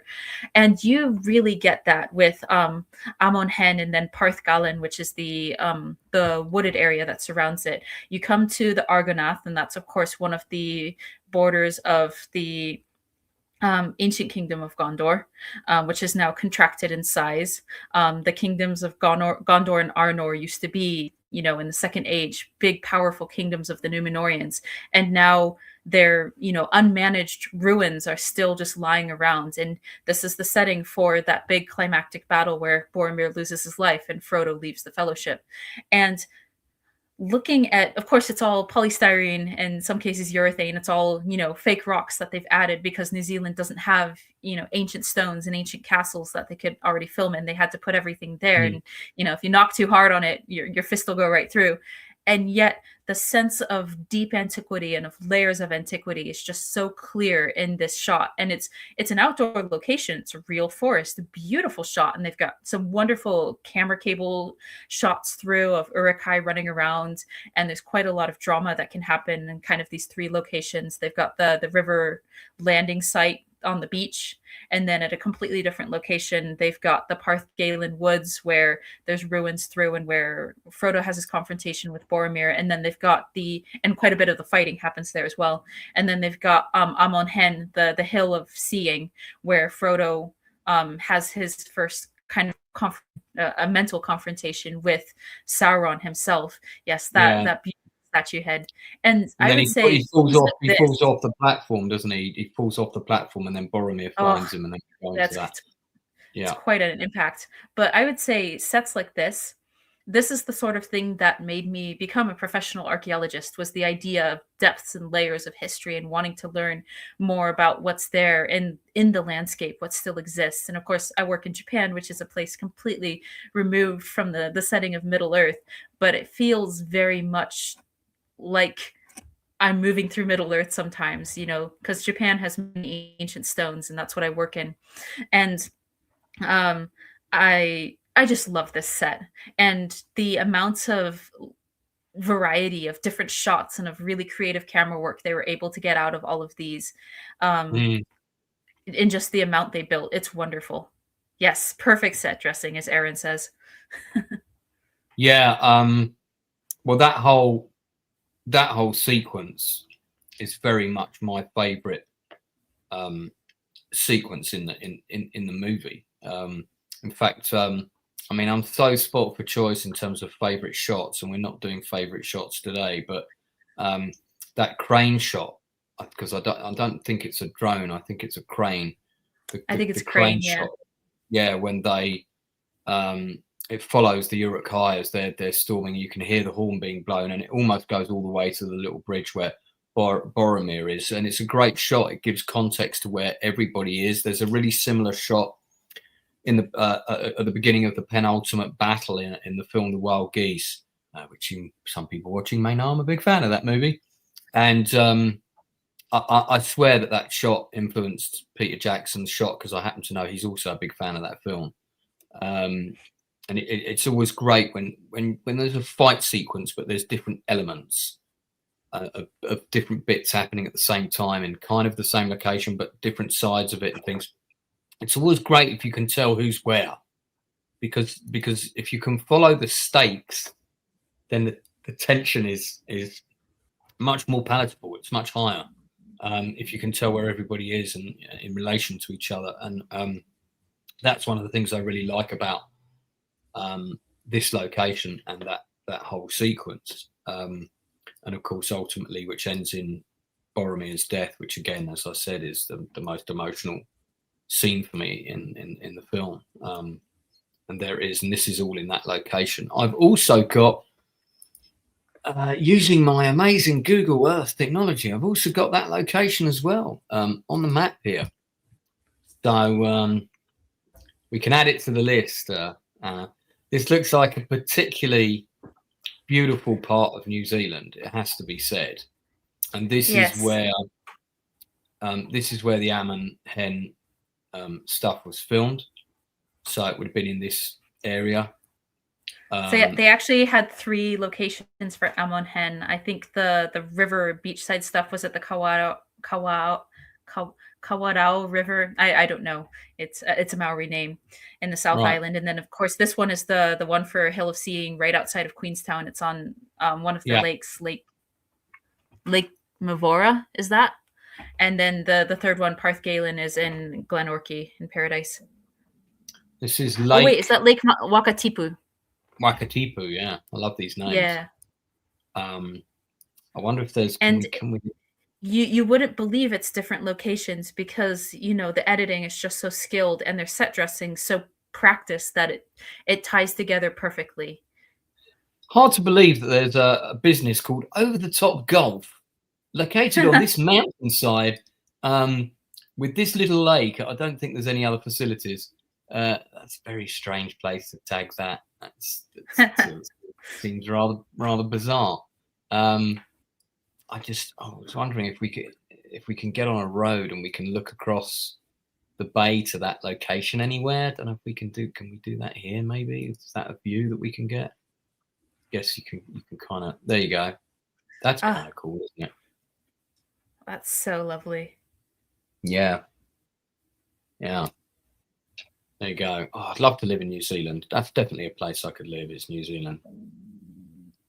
And hang out with Peter, talking about movies all day. That'd be a good time. Classic movie magic. Yeah, filmed during a very hot summer. Yeah, you could tell it was summer. I bet all those Uruk-hai were absolutely fucking boiling. I can tell you a story about that later, that is not on the internet, if you want to know. But let's go on to your exterior. Yeah, well, I mean, Hobbiton was really going to be my choice, I think. So I kind of covered it already. There's lots of different exteriors that I really like in the film. Different locations, different moments, including the ones you've just discussed. I also like a lot of the vistas. I like a lot of the montage shots. I like the shot of them going around, not the watchtower of Ammon's Saul, but later they used that same location, slightly redressed with CGI, and they're going around it again as part of the journey. It's like it's another watchtower, or it might be before that watchtower. I forget which order they come in. Then there's another exterior location, which is only in the extended version, which is when they're getting eaten alive by all the mosquitoes. The Midgewater Marshes, yes. Which might as well be called the Midge Marshes. They're getting eaten alive by all the midges. Do you know where that was? I can't remember off the top of my head. If you search Midgewater Marshes, which is its name in the book, you'll get the New Zealand filming location. Because what was really interesting about that was it had a really strange plant formation that was quite unusual, and I remember when I saw it in the extended version, I was like, wow, this kind of looks kind of quite alien. I know they're sort of situated east of the village of Bree, but film apparently location, that swamp was filmed. It's not a backlot set like the Dead Marshes were. This one is filmed in Fiordland National Park region of the South Island. A very remote spot. Along the South Island, specifically along the Takuro Road near Tia Anu, wherever that may be. So let me see if I can see if that's going to come up on my. No, that's bringing me up a map of London. That's not very helpful. Let me try this again. Let me try this. See if I can do this. This is when I need an AI thing on my computer, so I can just go, computer, if you could bring up blah blah blah blah blah blah. Of course, it would respond and go, of course I can do that for you, Lance, in a very soft voice. Okay, but so then this it might bring up strange things. Well, that's also. You can't ever trust it. Indeed. That definitely wouldn't be my fault if that happened. This does look like an appropriately boggy place. So yeah, I'm guessing they filmed it around here somewhere. Yep. And then also Fangorn Forest was filmed here. Interesting. Most of Fangorn Forest was an interior set, but not all of it. The edge of the trees that they used is real. I think that this would have been in the exterior shots of it with the overhead. When you had the drone shots going over the trees near the beginning and stuff like that, probably would have been shot there because it does look like a serious wooded area. Let's have a quick road view here. Oh yeah. Certainly looks familiar. But there was that one. Oh, sorry, go on. There was that one shot where the trees the bushes almost looked like they were rocks and they had like a brain formation. Do you know the bit that I mean? It's probably sphagnum moss that you're talking about, right? Because moss will, in marsh context, will make those big mats. Yeah. But interesting that yeah, God, look out. I mean, this is in the middle of nowhere. Oh, yeah, up in Fiordland area in the southeast. Or southwest. There's one fun little shot there in that scene because this is one of the spots where they have Bill the Pony with them. And actually, for a long time, they weren't going to have Bill the Pony at all because the logistics were going to just be too difficult. They were going to have two Bills the Pony for, the scale thing with Aragorn and the Hobbits, or with the whole Fellowship and the Hobbits. And they were going to have to get it to locations where they just couldn't do it. And they decided to have a workaround. And so they did have Bill the Pony, and they had two horses. But for this scene, in the marshes, they could not get the horse in. And so they had a Bill the Pony suit that two gymnasts climb inside and acted as the horse. And that one overhead shot, you would never know it if you hadn't been told. But if you know that it's two very small women in a horse suit, you can kind of see it. The other shot where they show up is when they're going up towards the Pass of Cahadras, and it's a big snow field and Frodo falls and the ring comes off. Bill the Pony in that shot as well is also the two very small female gymnasts in a horse suit. That's just bonkers. The logistics of all of this is wild. Yeah, that's bonkers. This is the town that's mentioned. So I'm just having a quick look. Okay, that's not very interesting. It's This a bird looks like sanctuary. Yeah. What a cool place to live. Look at this, in a kind of small town in the middle of nowhere, but I bet it's got everything you need. Yeah. Anyway, okay, we're let's not go down the rabbit hole too much. So, okay, so Hobbiton and Am Hen, we're going with as our two favourite exterior locations there. Now, this fourth one is a bit more specific. I'll explain it again for the people that weren't watching at the beginning. This is what I call an established visual shot, which could be, so number 4, visual established, set, model, or matte. So this could be any number of shots from Moria, interior or exterior. For example, the wall of Moria. We're also talking about shots like there's one shot with the riders where in the background for me it's the Bree Barrow Downs, which I know exactly that shot. Yeah, love that shot. I love that painting. Yeah, because it's also based on one of the paintings by Alan, what's his name, isn't it? And they basically set the shot up and it looks amazing. And I think it's augmented a little bit with maybe some CG mist and bits and pieces. Looks fantastic. That's one. So that's the kind of thing I'm talking about. You could also talk about the established shot of Bree, which is part set, part miniature.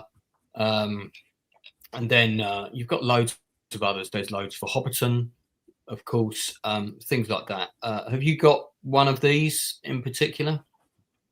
Yes. I had been thinking of the Barrow Down shot because I love that area. I wish we could have had more in the film. I understand why we didn't, because I excavate in stone chamber tombs. I would have loved to see stone chamber tombs. But my favorite probably will be the model that they built for the action that takes place along the staircase in that big chasm in Casa Doom, which of course a lot of people know is based on a sketch of Alan Lee's where he just it was in the script that, you know, imagine a script being finished as the essentially finished as the conceptual design is going on. And so he was given the script, you know, Fellowship run down the stairs, race down the stairs, I think it was. And he goes away and draws the staircase and brings it a week later back to Peter. And of course, it's got these gaps in it because he'd just been thinking, you know, what if, you know, it's quite broken. This is an area where the Balrog has been causing some damage. And of course, Peter Jackson was like, what kind of action can I have going on around this? And the actual set piece of the stairs in Moria is really quite small, the little bit that the Fellowship is standing on.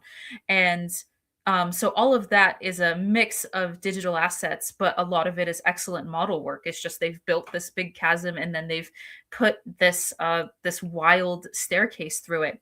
And because part of it was digital as well, they were going to actually have a sequence where the Balrog bursts out of the wall at the top of the stairs and flies over the Fellowship and then lands below and impedes their passage across the bridge.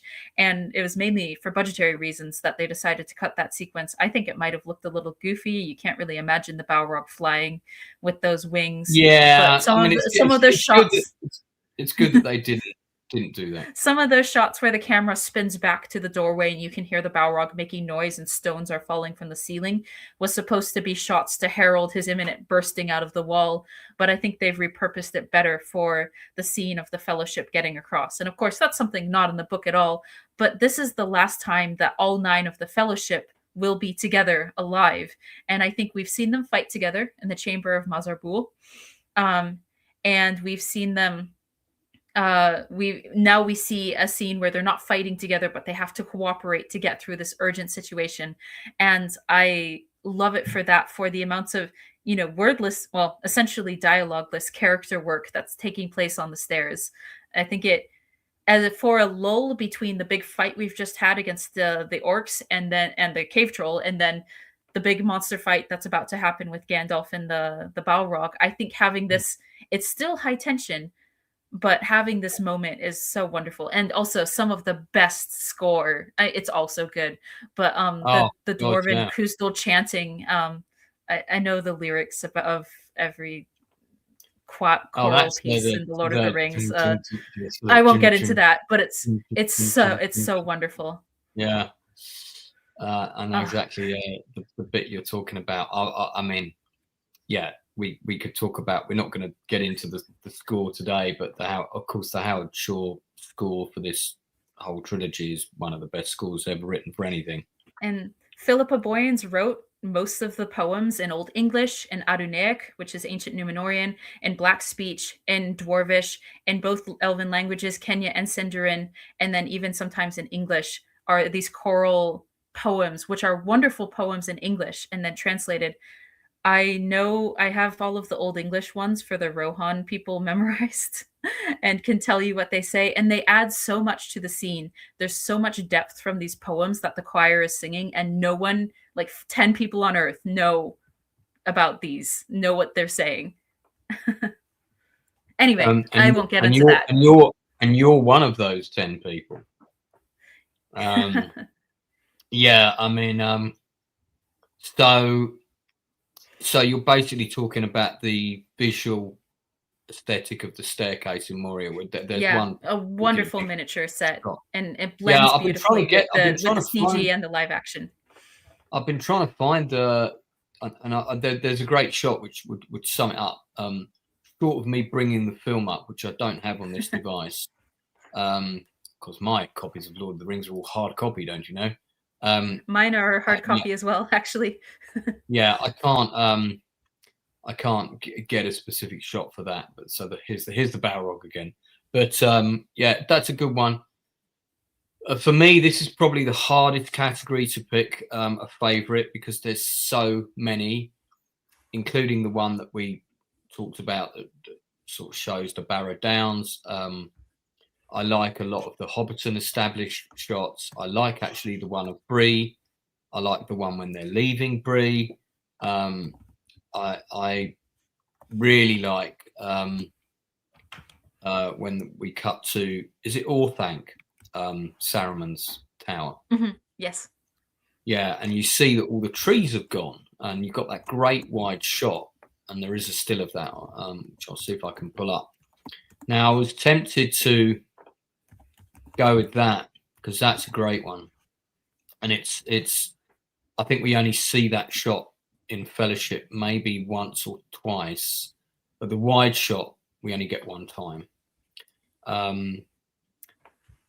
Incidentally, here's the this is the marshland with the weird, you can't quite see it from this POV, but there's a shot of this that's much wider in the film that's a reverse of this angle where they're going through, and there's these huge clumps. You can see them in the background there, that the ones that are white, that have got the white sort of moss on. Yeah, but they're massive. They look like rocks. They look like grey rocks, but they're not. They're actually plants. So I like all of this stuff. And like I say, I really like the Orthanc shots. But for me, I suppose one of the sort of most memorable kind of visuals in terms of design, but also just kind of, I really felt like I was in Middle Earth when this particular bit of the movie occurred, and it's still a sequence which it's another one of those sequences which sends shivers up my spine every time I see it, and it's this. So let me grab it. Here we go.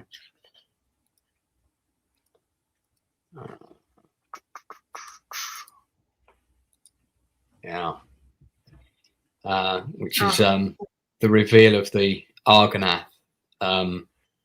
It's so great. I love the way they do the camera work, so we get the scale of the majesty of these things. I love the sense of warning. Again, like you say, everything in this movie has a sense of place and history. You know, like all of those leaves and the cracks on the head of the fallen statue that we showed the shot of earlier. tell you of the passage of time and the conflict that's occurred and the decay. These are still standing strong because they're so majestic, they're so huge. The armies of darkness weren't able to destroy them or bring them down. And it's, you know, but it's, again, they're also a metaphor for go no further and all the rest of it. Oh, Uninspired Reviewers here. He's not very often on YouTube these days. Great to see you, buddy. Yeah. This is a combination of digital model work. There's a whole load of things. I love that shot when they go past the foot in the boats. You know, and that's just another really close up of their extremely detailed model that they've done. Like Yeah. Uninspired said, the camera works so good, you never doubt the scale. You never doubt that these aren't Yeah. absolutely massive. And yet they're model bits that are, you know, they're about 3.5 meters high or so. And then they've just got a bit of blue screen for the river that they're going to put in as an asset later. But they put so much thought even into this, because a lot of people have pointed this out, but you can see where they've carved out the conceit, at least. The notion is that the ancient Numenorians have carved the Argonath out of the cliff. And they carved up to about shoulder level. And then that's when they had to build up the heads of... I guess it's a Isildur and Anarion, is it? Yeah. Or was it supposed to be a Isildur and Elendil? I guess a Isildur and Anarion, because they were the kings of Gondor and Arnor, respectively. But you can see whichever one's on the right, whether that's a Isildur or whether that's supposed to be Elendil. He's got Narsil in his hand. But anyway, there's actually a quarry to the foot on the left, and you can see it as the Fellowship goes by, where the notion is that they've quarried out these blocks and they've built them up to build up the hand and the wrist. And then you can see that that quite fine detail as the camera pulls in quite close along the faces of the statues.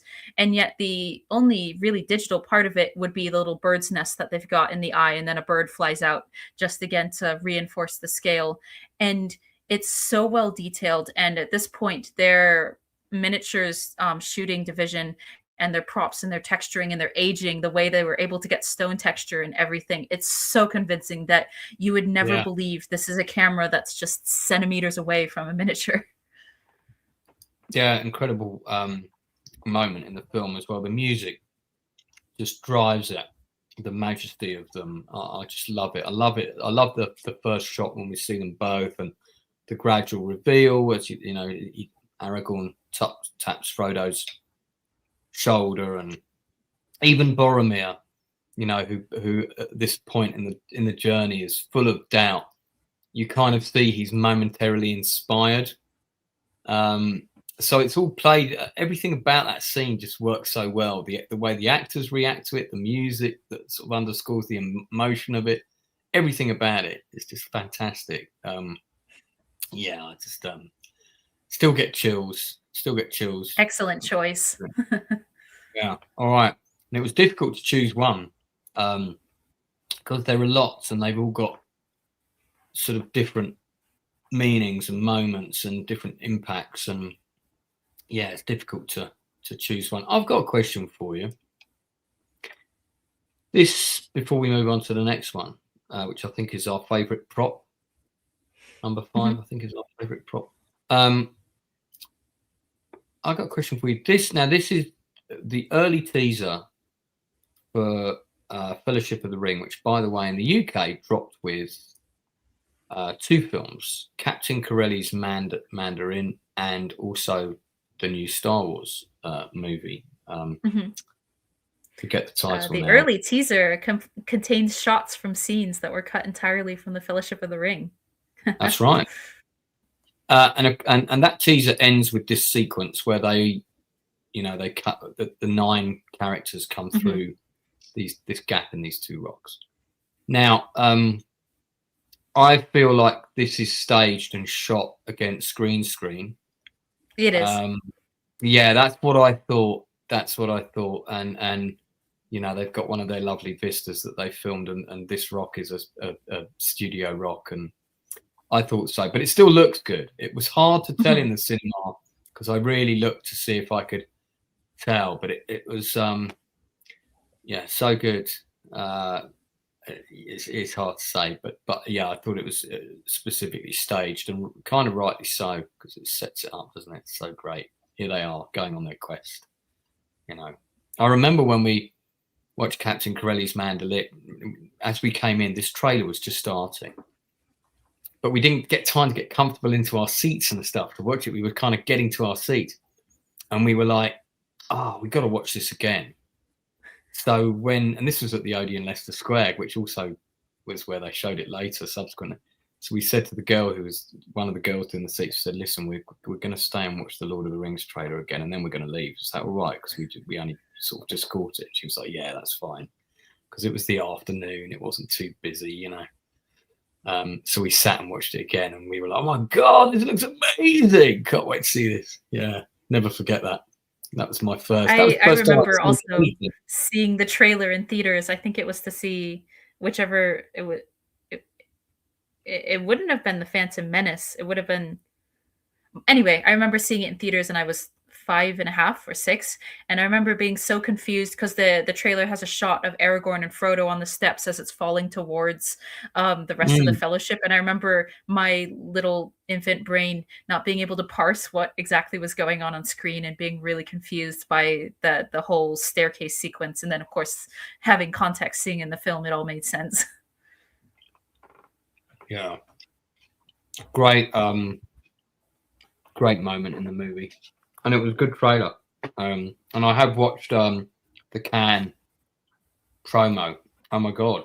Anyway, let's move on to number 5, so which is our favorite prop. Now, number 6 is favorite weapon. So this is a favorite prop in the film. Can be anything that's not a weapon and is a physical object that can be picked up and moved. So not a statue, because that's part of the set. That's not a prop. That's set design or set dressing. So I'm looking for something that can be physically picked up. Have you chosen yours yet? I've got a couple of different choices in my head. I kind of haven't settled on one yet. What do you want to go first? I have a couple different choices as well, but well, you can talk about them, and then you can pick one.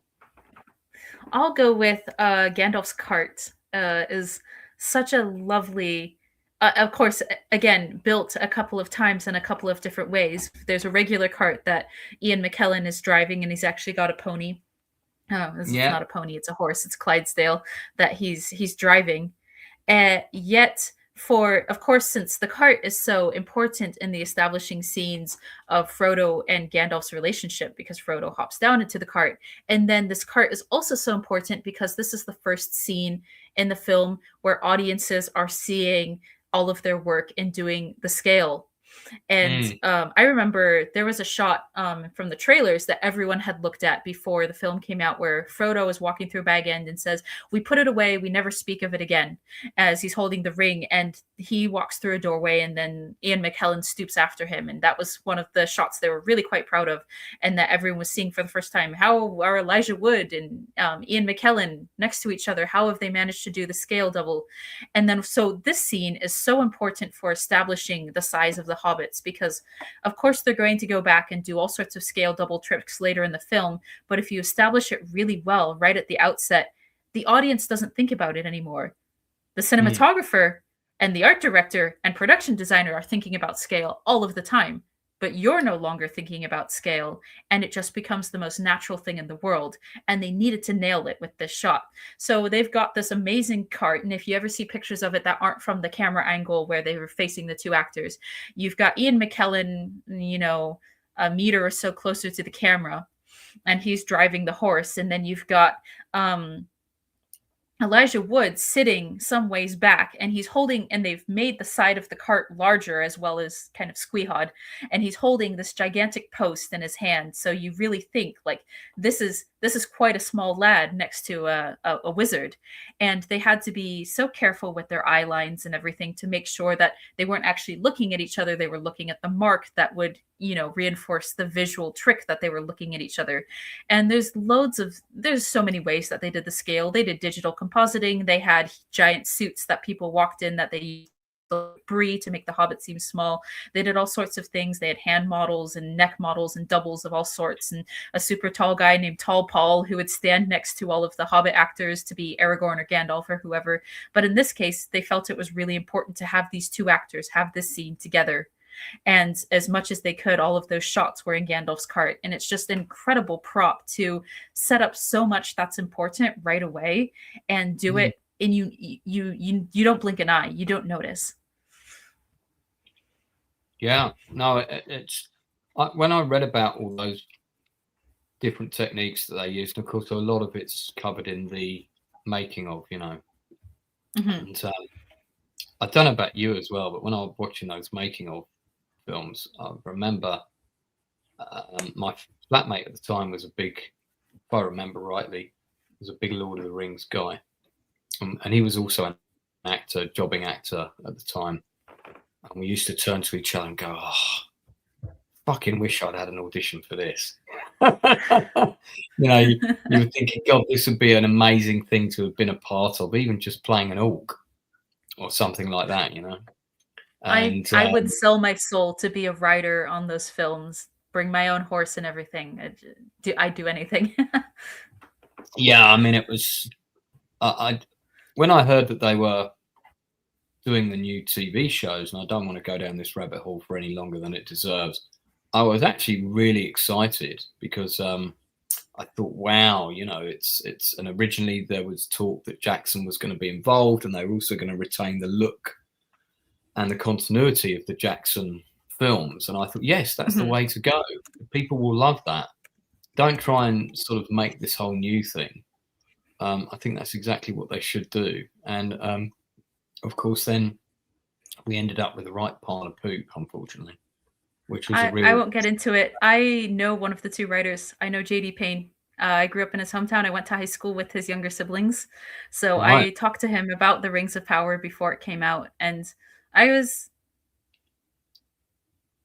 quite excited as well. It didn't turn out as I might have hoped. But you never know. Perhaps we'll get a just absolutely fantastic third season later this year. And a lot of folks who worked on Lord of the Rings back in the day, because they've done a lot of their filming in New Zealand, a lot of the horse folks I know have done horse work on the Rings of Power. There's a company that was made by a couple of the Wrangler managers who did all of the horse work for the Rohirrim stuff, who now have a company, Equine Films New Zealand, and they've provided all of the horses for Rings of Power. I thought Rings of Power ended up shooting predominantly in the UK and Ireland, didn't it? They did, but a lot of they did have a New Zealand shoot as well. So I could tell you the names and information about the horses that show up in the first season, but let's not get into that. We'll cover the horse mastery on a different stream. Well, I've got a very different prop. It's great that you picked a cart, and here's another great angle of it. I've just been going through so many stills online. It's another great angle of the cart. Again, you can see, through trickery and all the rest of it. Love the washing hanging out. And all of the chimneys that smoke when you turn them on. Yeah. Pair of red pantaloons. So Rings of Power doesn't deserve to be in the same discussion of Lord of the Rings. Was your friend who worked on it, was there a level of disappointment from them in terms of how it turned out? Did it get pulled apart and lots of chefs interfering, or are they happy with how it turned out? I haven't spoken to JD since 2019 because he's moved to the UK now. I won't say where exactly. He lives there with his family. And so, and 2019 was before it came out. So I talked to him a fair bit before. But I haven't spoken to him since the first season came out. Right. It's just he's about 10 years older than me. I know many other members of his family, but we were never close. But it's funny that I know this guy and have spoken to him. All right. Well, I'm gonna pick my prop now. Yes. And I had a couple, but I think I'm going to go with this one because I like it. That's the book that Gandalf finds in Moria. I love the way that it's, you can see the way that they've aged it. So all of this battle and everything took place quite a long time ago. Love the way it's got it's half cleaved through with a sword of some sort. There's also like a lock on it. Some of the pages are falling apart. It's incredibly cleverly designed. I wonder if they just had the one or if they had a couple of them. And it's got weight to it as well. It feels heavy, when he's holding it. And then, of course, there's all the rune work and text and images and things inside. You will actually notice. Oh, sorry. Go ahead. It's a really effective prop because it's not just a book that he finds and he reads a bit out of it. The prop itself tells you a story. It tells you that the battle was fought here. The person was probably still writing it in the book when the sword came through and cut through it. So there's so much there to pick over it. Lance does like oversized books. This is true. Just read one of my own. That's the Book of Mazarbul, which appears in the novel as well. And you'll actually notice, and they've put this in the film, there's a mixture of runes and Elvish script because the dwarves would write in both. And the last person who was writing in the book, Drums, Drums in the Deep, was Ori, who is one of the dwarves of Bilbo's expedition to the Lonely Mountain. And so when it came to casting Ori and doing his design, they gave him the same hairstyle as the corpse that you see slumped against Balin's sarcophagus that Gandalf picks it up from. And so it's really quite sad because this is his end, is that he does die essentially writing in this book.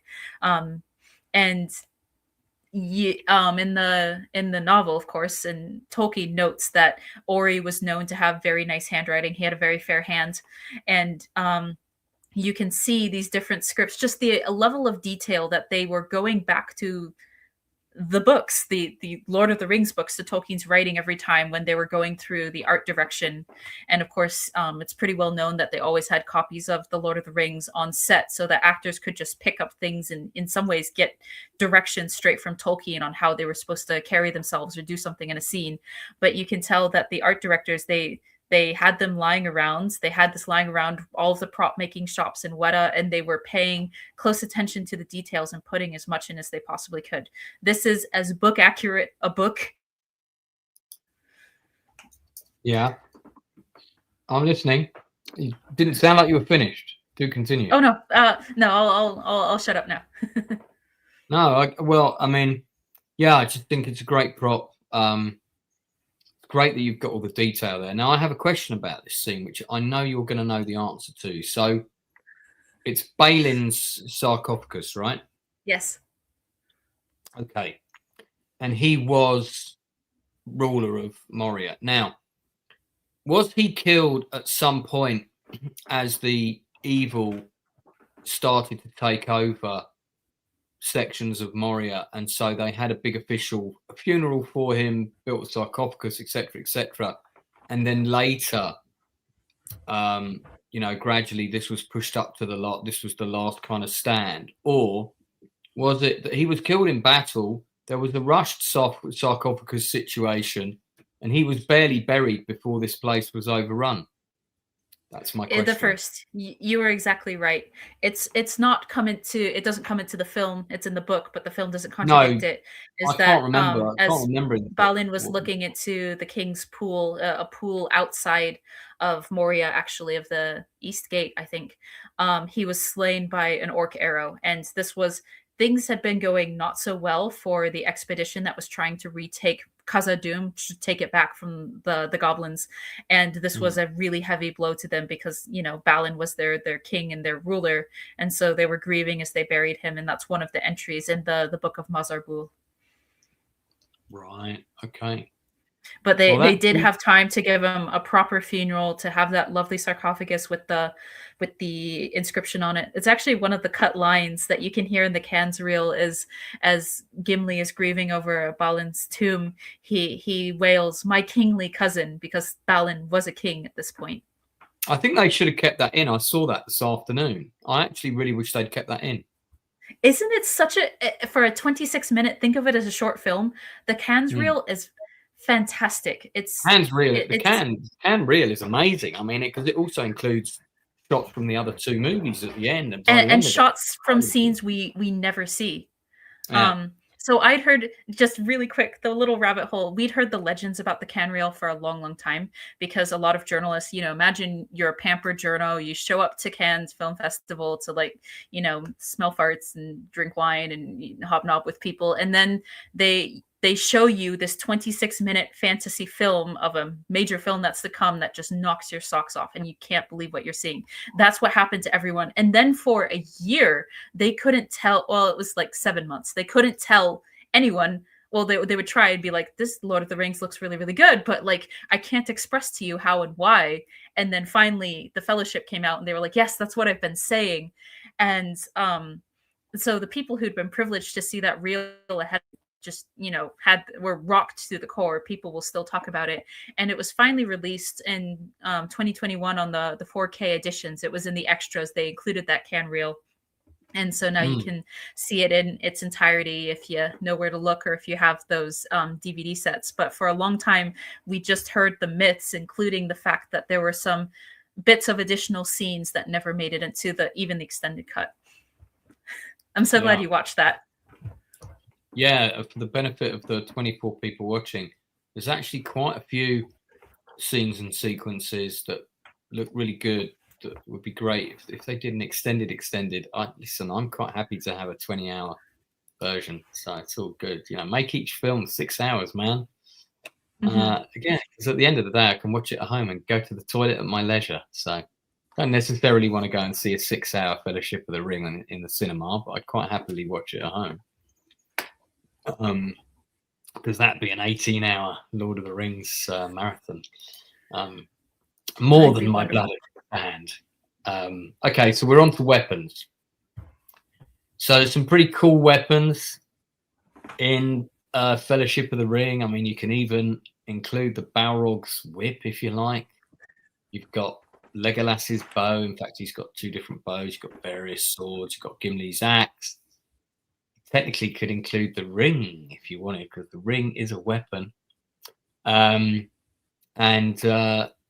I mean, I've done a little poll in the chat for you. I've given you 4 choices. The bow of blah blah is the bow that Galadriel gives Legolas, because I couldn't remember the bloody name, so I just called it the bow of blah blah.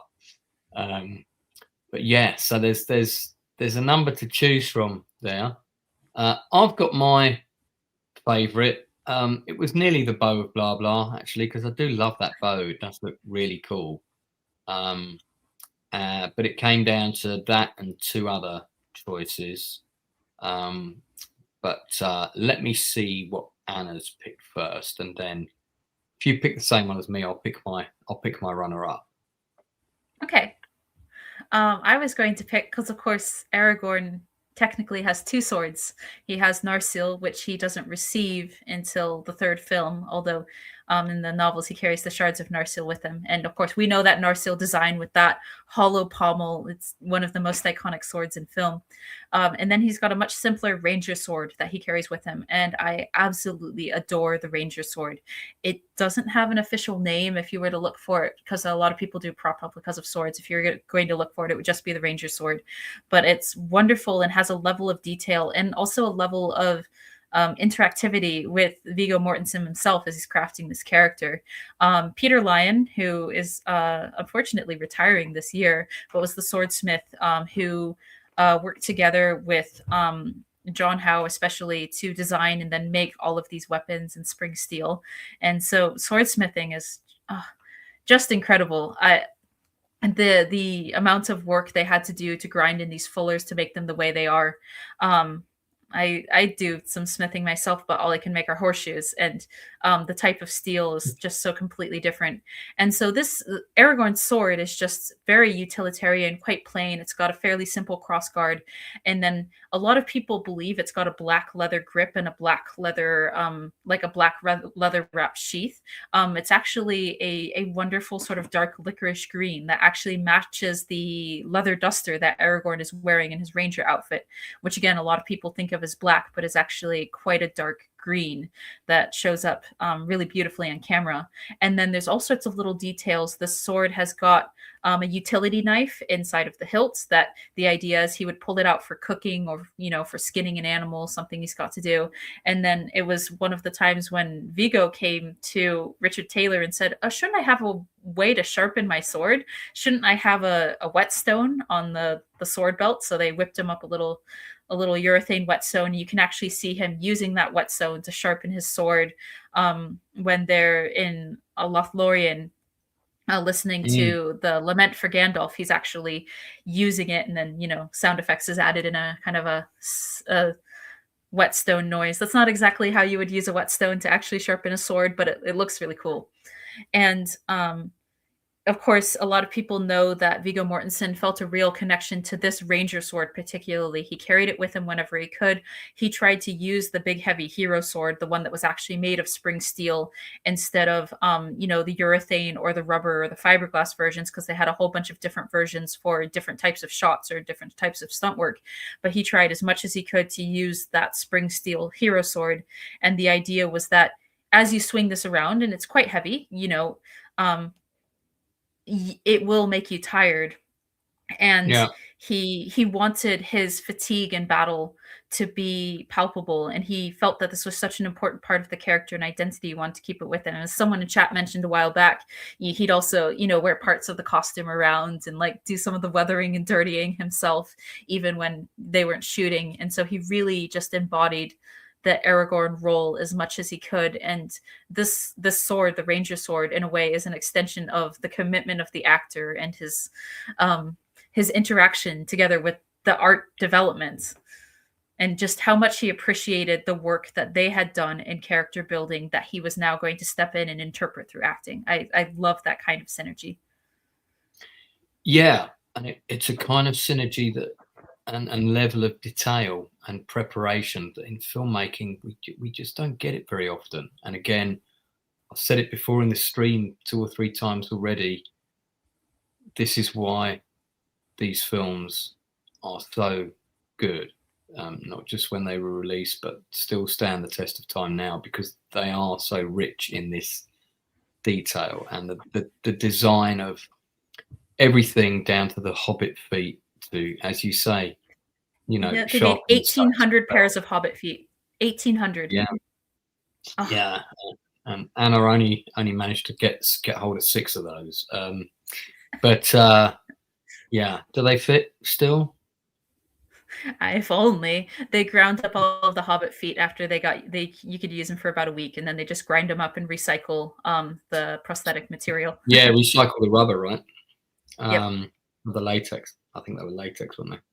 So yeah, all of that stuff is on such a level that you just don't see in a lot of productions. I mean, yeah, not everyone's got the same budget as Lord of the Rings, but it's all about the collective effort and the passion as well that went into these films. I mean, I think that people knew. I do hear interviews with Peter Jackson, and I guess as the director, it was his prerogative to say, well, we didn't know if it was going to flop. It could be a massive flop, and then what are we going to do with the other 2 films and everything? But when the actors are interviewed and asked if it was, how did they feel? Could they tell this was a special production? I think without exception, they were all like, yeah. When you're working on it, you felt this was different. Every one of the actors talks about how inspired they were specifically by the work at What a Workshop. Even like Liv Tyler says she'd go down to sneak peeks all the time at what they were doing. People would go down and help. And Bernard Hill, who plays King Theoden, was inspired to do that charge where he's swinging his sword against the spears by a visit to What a Workshop. He went down and saw the Rohan spears stacked up and was thinking, these are my people. These are my men who are, all of these spears together. They each represent a soldier who's going to die for me. And he started thinking about, a sort of pre-battle ritual and pitched that to Peter. And thank goodness Peter decided to go with it, because what a scene. But that's the third film. We don't need to go there yet. Let me read these out real quick. Fun fact, Moria comes from the Greek word for folly. No love for Sting. Well, I haven't told you my choice yet. The most useful weapon in Fellowship of the Ring. Indeed, Gandalf's staff came in handy on quite a few occasions as well. I thought about picking Sting, but that wasn't going to be my choice. I am keen to know what people what's your favorite weapon in the Fellowship of the Ring. I don't think I've seen this chap in the Veneer Fire 18. I remember the Whetstone back when these came out. I scrupulously studied every last bit of the movies, off film, DK books, many third-party books about Tolkien and his works from bookstores. Yeah, there was a deluge of stuff, wasn't there, mate? There was a deluge of stuff. Liberty Blop says, my favourite part of the film is Daradilf. I love everything dwarf-related. I take it you're talking about Moria, effectively. That's the Dwarven City part with all of the columns, all of the square columns. Oh, God, I love that scene. That music. I remember saying, God, I mean, this is a morbid thing to remember, but I remember turning to my friend, because again, I thought sort of my mortality was limited at the time we were seeing this film. I remember turning to him and saying, "That's the music I want playing when my coffin is taken out of the church." And it's like, and I remember we did a whole set of notes for all of that and stuff. So Legolas, indeed, that is Legolas. I'm Legolas today. By the way, when this film was made, I had hair, real hair, longer than Orlando Bloom. And I feel if I'd gone up for a casting, I wouldn't have been cast as Legolas, but I feel like I might have had a shot of being cast as one of the elves. You could have been one of the Helm's Deep Galadrim. Yeah, I could have. Yeah, or the sort of rather gay sounding elf. This thing we could have heard him in the dark and all that. So I've met that actor. Haldir? Nice.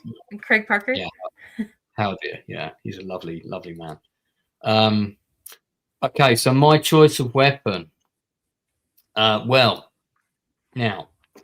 I'm very fond of the dagger that's given to Aragorn by Galadriel, which then kind of becomes pivotal for a moment, at least, in the battle with Lurtz. I like this weapon. It's great. And then it's got this incredible writing and all the rest of it. So this was kind of one of my choices. But actually, I really like best. I love Arwen's sword. Oh, it's beautiful. It is, and it's so different from the other weapons.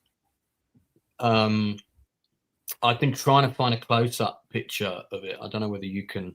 You can search. I bet you know the name of it.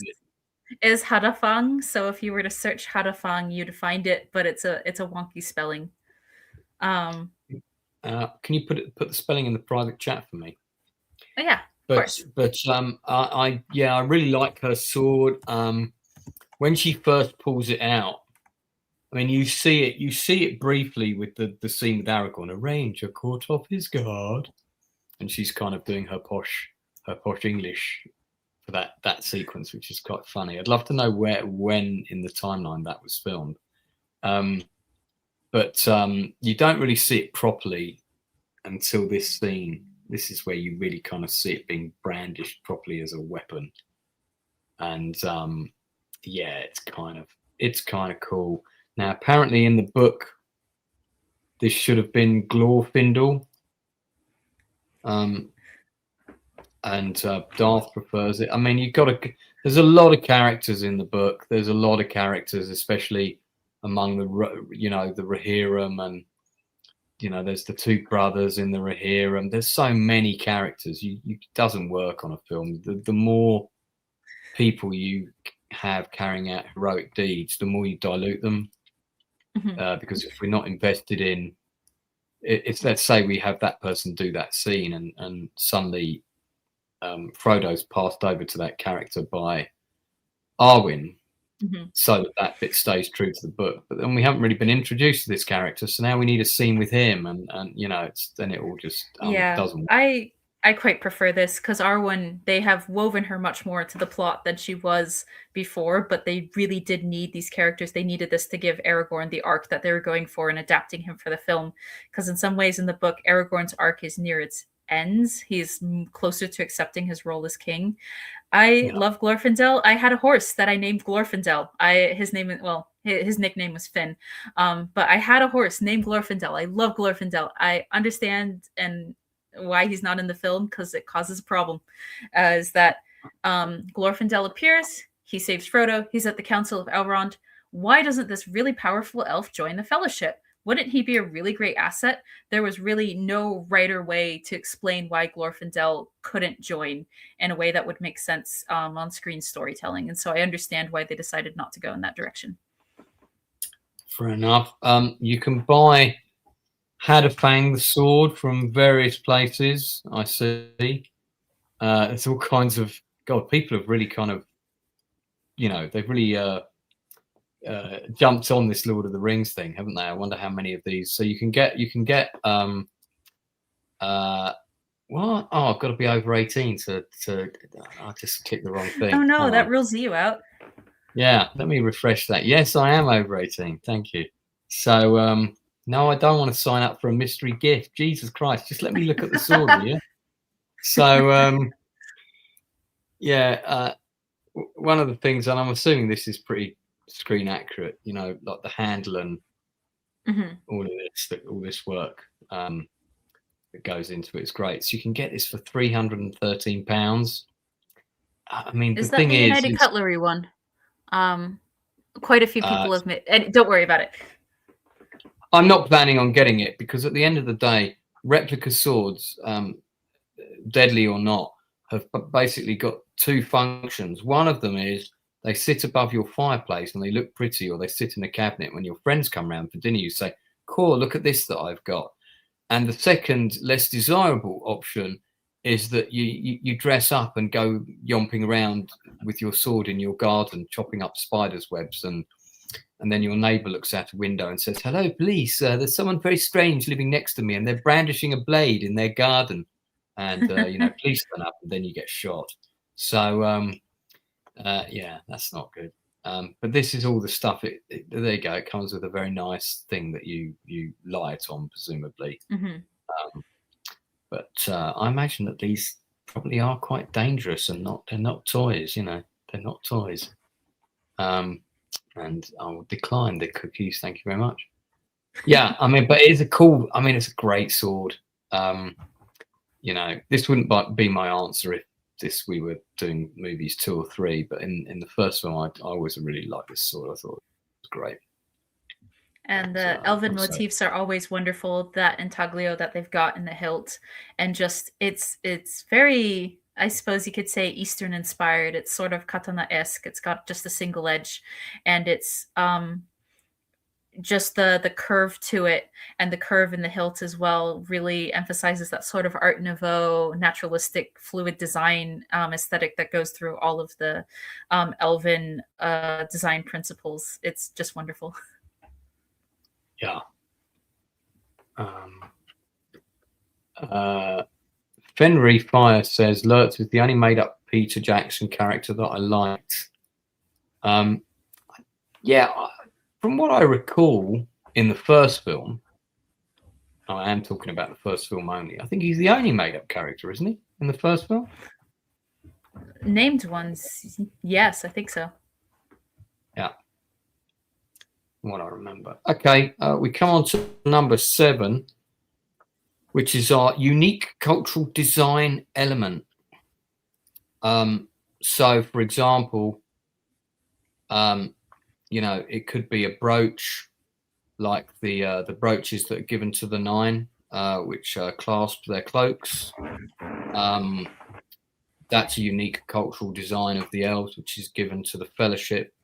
You could be talking about a table. I mean, it could be a prop, it could be anything really, but it's a unique cultural, it's an element that's designed for a specific cultural thing in the film. So it's slightly different from favorite prop or whatever. It's got to say something about the culture of the people in question that it's linked to. It's a slightly different choice. Let's just see how our questionnaire is getting on. Aragorn's sword is in the lead with 47%. 27% of you are voting for Gandalf's staff, 20% for Gimli's axe, and 7% for the bow of blah blah. Yeah. Yeah. So, Anna, what have you got for this? It's a tricky one to think through, but I think I've picked one. And not to get back into weapons, but in a more general sense, they made about 10,000 arrows for the Lord of the Rings, and every race had to have their own arrows that really captured their aesthetic. And so, of course, elven arrows, Legolas's arrows are yellow fletched, and they're really beautiful. They've got they've got intaglioed leaf-shaped arrowheads, and the Rohirrim arrows are a lot more serviceable. They've got red fletching on them, and the orc arrows, even, they're these. Of course, we're going to get some close-ups of Uruk-hai arrows because, you know, Boromir was going to get quite stuck full of them, and instead of using feathers for the fletching, it's faux fur, but the conceit is that they're using warg pelts that have been tarred onto the ends of the feathers, and or onto the ends of the shaft, and the shafts themselves are really, really big and thick. And then the arrowheads, I don't think you'd ever find a picture of them. They don't even show up in the extra materials, but the arrowheads of the Uruk-hai arrows are supposed to be just big, ugly blocks of metal, and the idea is it's just punching through Boromir. And these arrows that they made for the Uruk-hai were actually so heavy that during the scene when Sean Bean is kneeling and the Uruks are fleeing around him, they're running off with Merry and Pippin, he's got 3 arrows sticking out of him, and the last arrow has actually been the one that's just cloven his horn in 2, so you can see his horn is actually split. And he had to wear a fiberglass. I never noticed that. That's the one. That's the one that splits his horn. Right. You actually had an image up earlier in the screen of Sean Bean kneeling there, and you can see his horn. Yeah, I'll see if I can find that again. The arrows were so heavy that they had to have Sean wear a fiberglass bodysuit underneath to be a structure for the arrows. Otherwise, they would just droop. There was no way to stick them in because they were just so heavy that they would sag and not look like they were actually protruding out of him. And just the amount of detail on something like the arrows, something so utilitarian where it's like, you know, are the Easterlings really so different from the Rohirrim, really so different from, you know, maybe we should just make unique arrows for main characters like Legolas, and then everyone else can use the same sort of normal arrows with brown feathers. No, they did just incredible design work on all of these, and 10,000 arrows. They're not actually shooting these arrows either. They're not meant to be shot, so they're not going to stand up to being fired from an actual bow. But 10,000 prop arrows is just unbelievable. I wonder what happened to all of them. They are all locked in warehouses in Wellington. Again, don't worry. We've looked. People have looked for these props. Have never gone up for sale. Yeah, they all belong to New Line. Yeah, gotta. Oh, there's a shot of him blowing the horn, but I haven't quite got the one. That's an interesting choice, which I will accept, especially as you say. I feel like it just highlights the attention to cultural differences of all of these different races of men and elves and different creatures all throughout. Yeah. My one is an unusual one, and I'm struggling to find a shot of it. So I'll pull up this picture for now.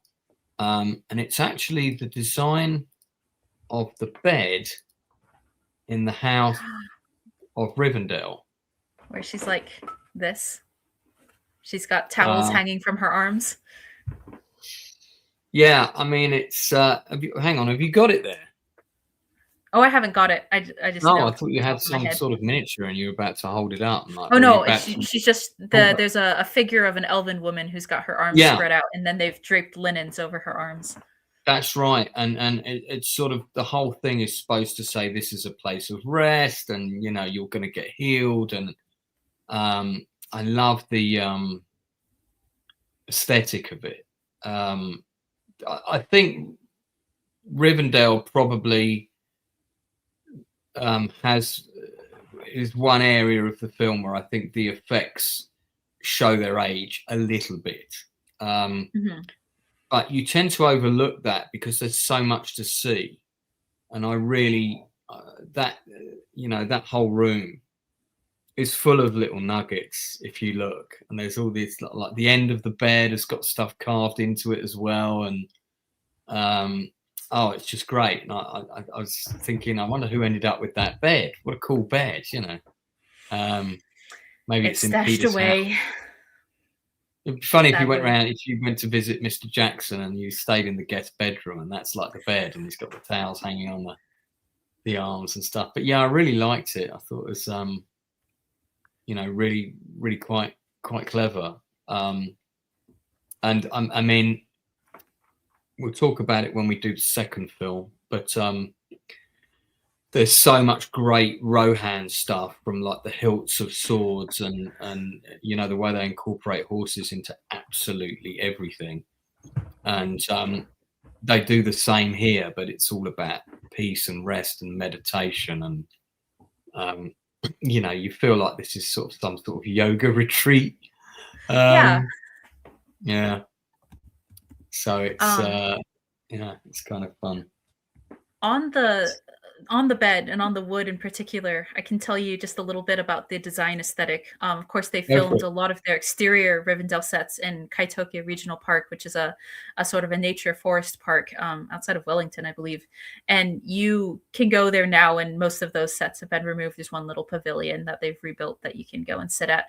But the idea of this was that in Rivendell, there's not really a delineation between indoor and outdoor space, that all of these spaces kind of go together. And then the idea behind all of the furniture, all of the woodwork, the pavilions, was that in a way this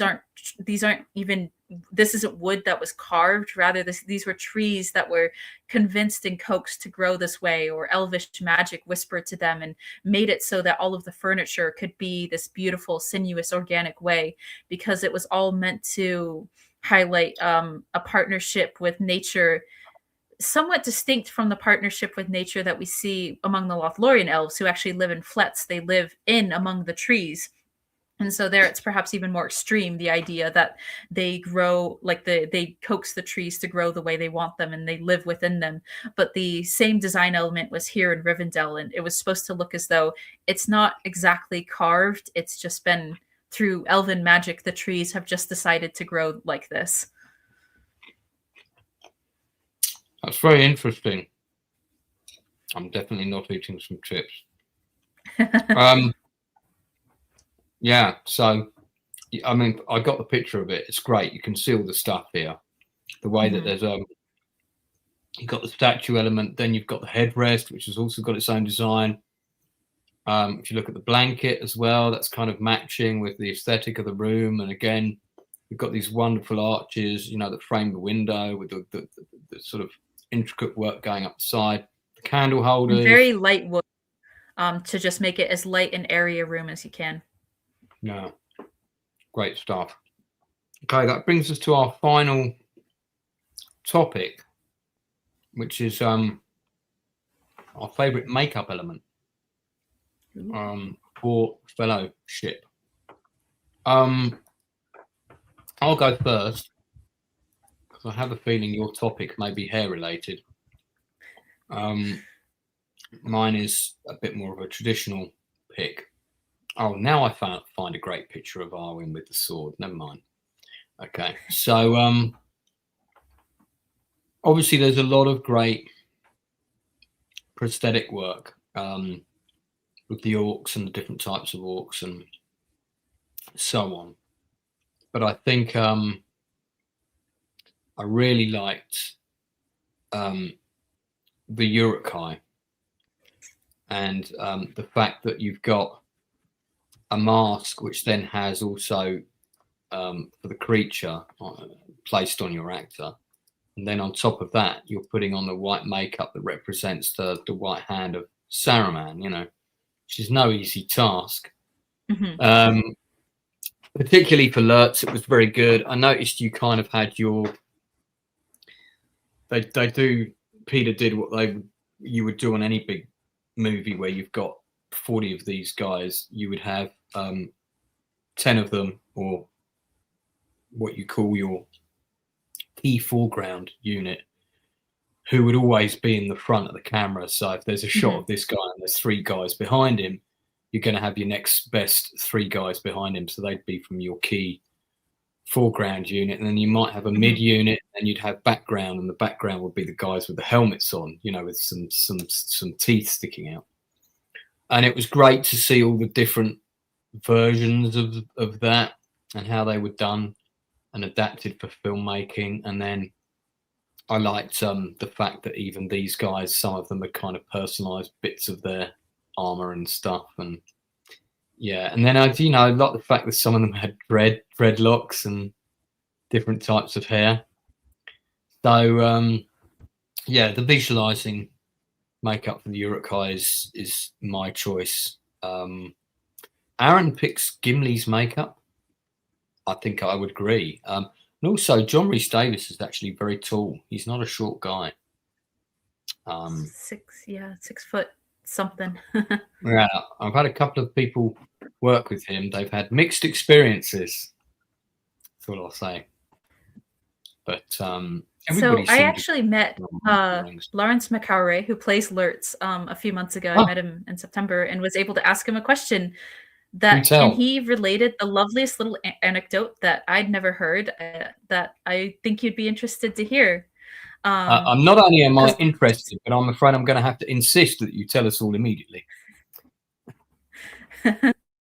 So, yes, as a lot of people in chat have mentioned, these prosthetic works just amazing, but it was really heavy and hot to wear and really difficult to wear. And you were mentioning there's things, at least they had hero prosthetics that are glued to your face, and then you had A, B, and C groups. And A would also have glued prosthetics, and B and C would be slip-on prosthetics, and it was about your distance from the camera.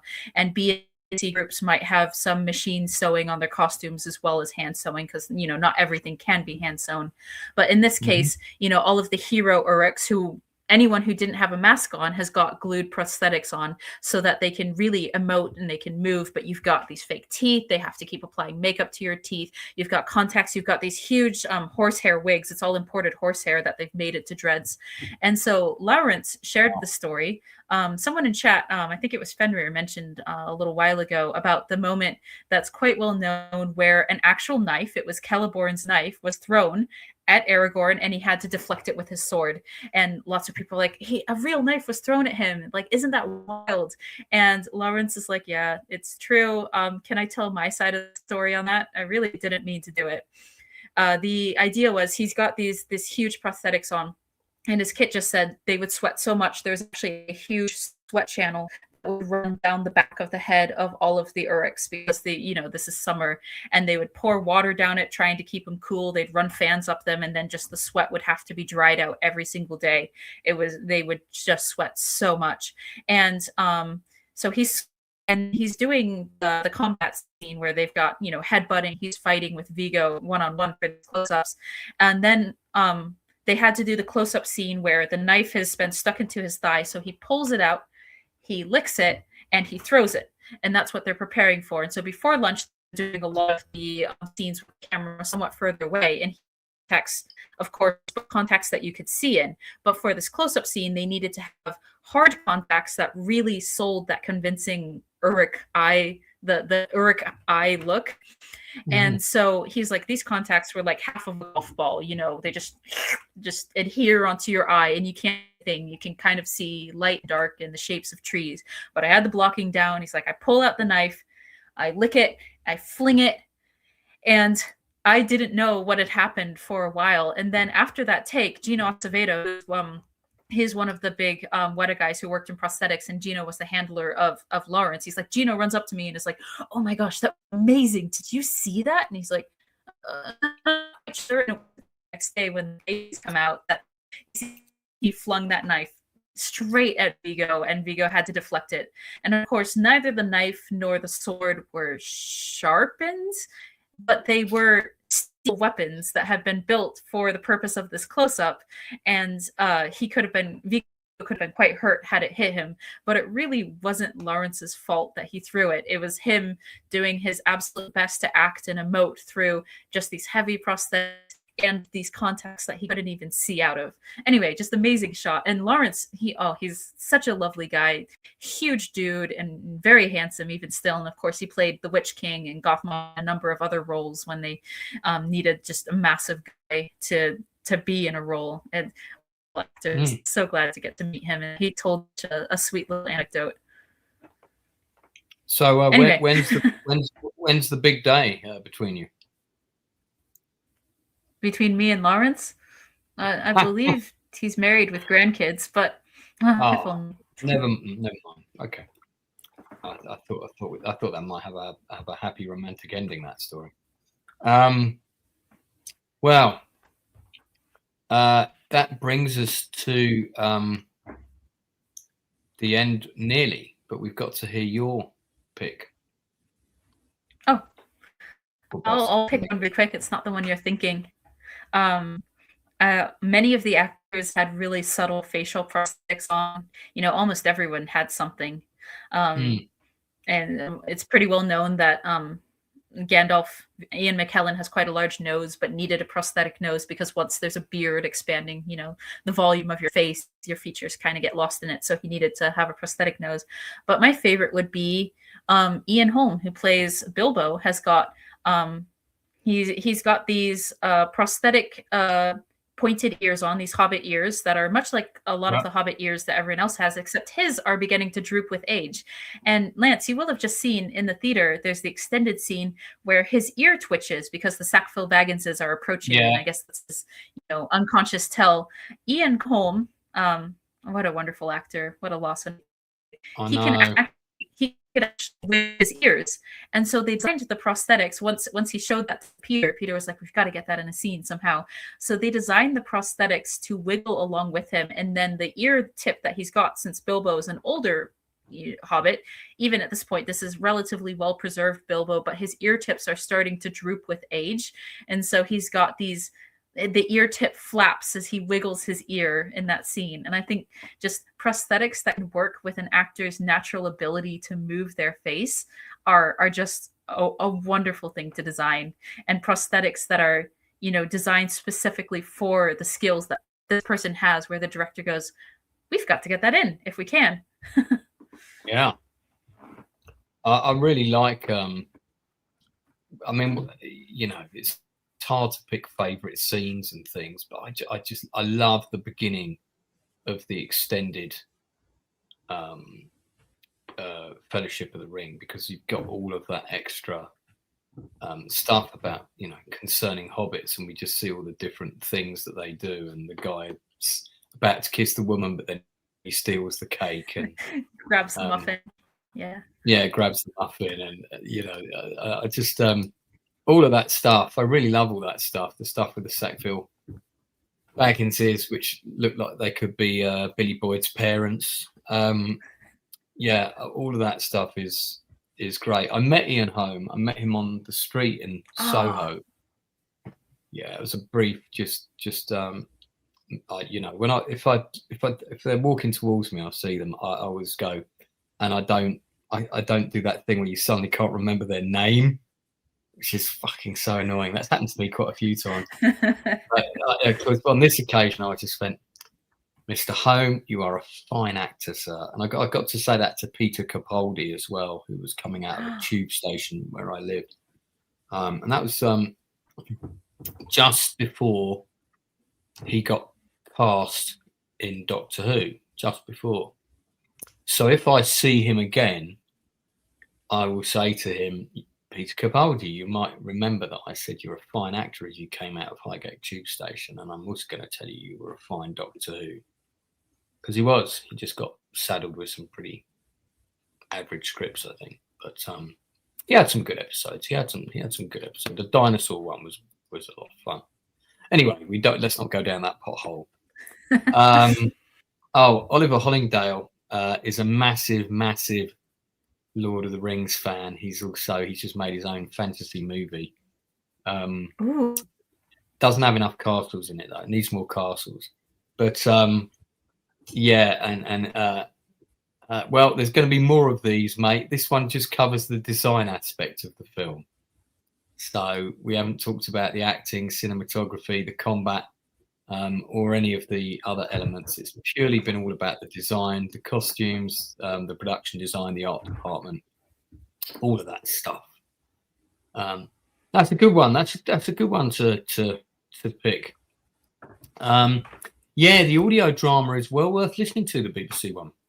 Well worth listening to. If you I've got to. I've never listened to it. Yeah, because Ian Holm is in it. I mean, it's funny as well because John Hurt voiced Strider in the Ralph Bakshi version, and I also met John Hurt. I travelled on a plane with John Hurt, so that me and him, we got to have a very long conversation. And it's annoying. I think of all the things I wish I'd talked to him about that I didn't get a chance to talk to him about. He was a lovely man. It was a shame that he passed away. I think probably about a year after I met him. And at least you got the opportunity to speak to him. I know that, kicking yourself like I should have brought this up, but no, I've got a photograph. To talk to him before. Yeah, I've got a photo because he was at the Isle of Man Film Festival. So we met at the festival, and then the following day it turned out we were both on the same flight together. And in fact, he was in the row behind me with his wife. So me and producer Nicola Gregory was sort of chatted to him a little bit, and I asked him the odd question here and there. I tried not to talk to him for the whole flight. You know what I mean? And so occasionally I go, John, tell me about that. But he was very kind. And then when he got to the airport, he should have had a wheelchair waiting for him, and there wasn't one. And I actually wanted to. I said, "Look, I'll get it for you. Leave it with me. I'll go and sort it out." And he was, "No. I can't trouble you with that. It's trouble. I would love to get you a week. Well, I felt bad. He was kind of insistent. I guess it was pride and whatnot. But in the end, we said, "Okay, well, very nice to meet you. Sure, you don't want us to wait because I want to make sure you're okay." And he was like, "No, don't be silly." So very glad I got to meet him. That flight had some bad turbulence at one point. I do remember that. We all suddenly had to belt up, and suddenly the plane dropped about 20 feet. And I thought, my God, we're going to be in our own version of Alive, and it's going to be me, my producer, John Hurt, and his wife trapped on some island, and we're going to have to decide which one of us we've got to eat. But fortunately, we made it. We made it back. It's all good.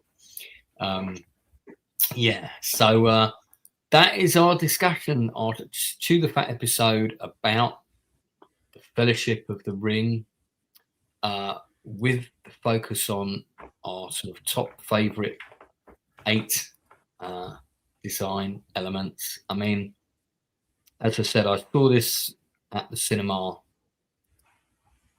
again recently, just last Thursday, and it's just I can't. Some films kind of stand the test of time.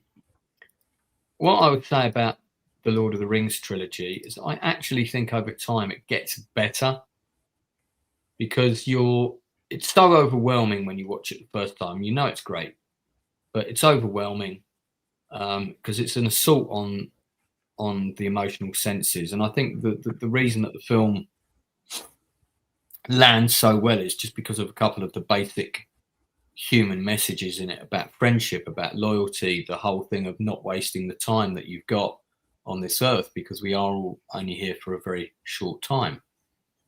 And I really, really love the movie I give all three of the films 10 out of 10. It's funny because you often get asked the question, which is your favourite of the trilogy? It right? changes by the day, doesn't it? It does, but my standard answer is, well, I don't have a favourite because it's one film in 3 parts. So that's kind of how I look at it. However, a different way of answering it would be, which one can you rewatch the most? I think it's easier to watch. It's easier to watch Fellowship of the Ring more than any other because it's quite hard to put the middle of the story on or to put the end of the story on, because if you've got to go through the emotional journey of watching it all for it to have the impact. So, I mean, the one that I've watched more times than any of the others is definitely Fellowship. But invariably, if I watch Fellowship, I'm going to end up watching the other two. There's been very few occasions where I've watched Fellowship and then haven't watched the others, apart from the time when they were not available, you know, so before they'd been released. So, yeah, and I think they get better with age because you notice so much more because so much went into it, and your eye focuses on other things, you know, because you're not waiting for the surprises because you know they're coming. So it's one of those where, as scrutinized as the films are, and probably the production and the behind the scenes of these films, of this one big film, have probably been looked at more than for any other film ever, because it's such an expansive library of behind the scenes material. Even with so many people knowing so many details about how the sausage was made, it doesn't diminish anyone's love of the film. It really enhances it. And I don't think people will find, you know, tiny flaws or mistakes or moments where, you know, a brooch was flipped the wrong way or something like that. But I think people love it more for seeing the amounts of care and detail and effort that went in. And everyone who watches these will have shots, will have scenes that will stay with them until the end of their lives. There are moments from just this film that are seared into my brain that I saw when I was, you know, a young child, and just they've stayed with me forever. Some of the setup and cinematography of these, you never forget it. And seeing the amounts of care and passion, this is the gold standard of what filmmaking could be, when all of the conditions, you know, against all odds in some ways, but when the conditions are right, the passion is there, everyone is on their A game, and they have the budget to really realize a vision like this. You can just see, like, this is what films can be. This is the kind of transformative experience you can have in the theaters, and then again and again and again in your home. Yeah. I mean, it's hard to think of a movie, whether it's a single movie. I mean, this is the best trilogy. There's no trilogy that's better than this. But it's hard to think of a movie or an IP even that's been as discussed, but, you know, since its release, as Lord of the Rings. And the only one that comes close is the Star Wars trilogy. Yes. And I don't think the Star Wars trilogy, and then of course people discuss all the nonsense and the not so great films that have come out since, and some have been good, some haven't. But in terms of, you know, talking about film with praise and love and just how much we enjoy rewatching them and so on and so on and so on, I don't think that there's anything to rival this. I don't think there's anything that even comes close. Oh, Ollie quoting our favourite line from earlier. Yeah, we talked about that line in depth, mate, at the start. Yeah, so Aaron says, there's a sense of excitement when you're drawn into the world at the start of the Fellowship of the Ring, particularly through the prologue, and Hobbiton just isn't matched in the other film or any other film. I agree. They actually considered cutting the prologue entirely. They were going to open on something completely different. They were going to open on, and then while the voice of the prologue, the narrator, was Elijah Wood, they were going to have Frodo narrate it. But I think having Galadriel and sort of the her opening lines in Elvish and then switching into English. It's so atmospheric. It's so wonderful. And I can't imagine what these films would be like without the prologue that they've got. No. Of course, there is the Flight of the Conchords version. Frodo, don't steal the ring, even though it's very tempting. That's a good song. But they have an inside man. Yeah, they do indeed. Proud feet. I always remember that line from the book. Yeah, I'm reading the books in French right now, and they had to have a whole little translator's note at the bottom about proud foot turning to proud feet in the plural in English. I thought that was so funny because the joke just didn't translate. Fier pied. Yeah. Our people. That is such a punchy moment indeed. Yeah, I'm curious to know in the chat. We've got 19 people watching. Thank you. It's been great. We've had so many people and such a nice back and forth in the chat.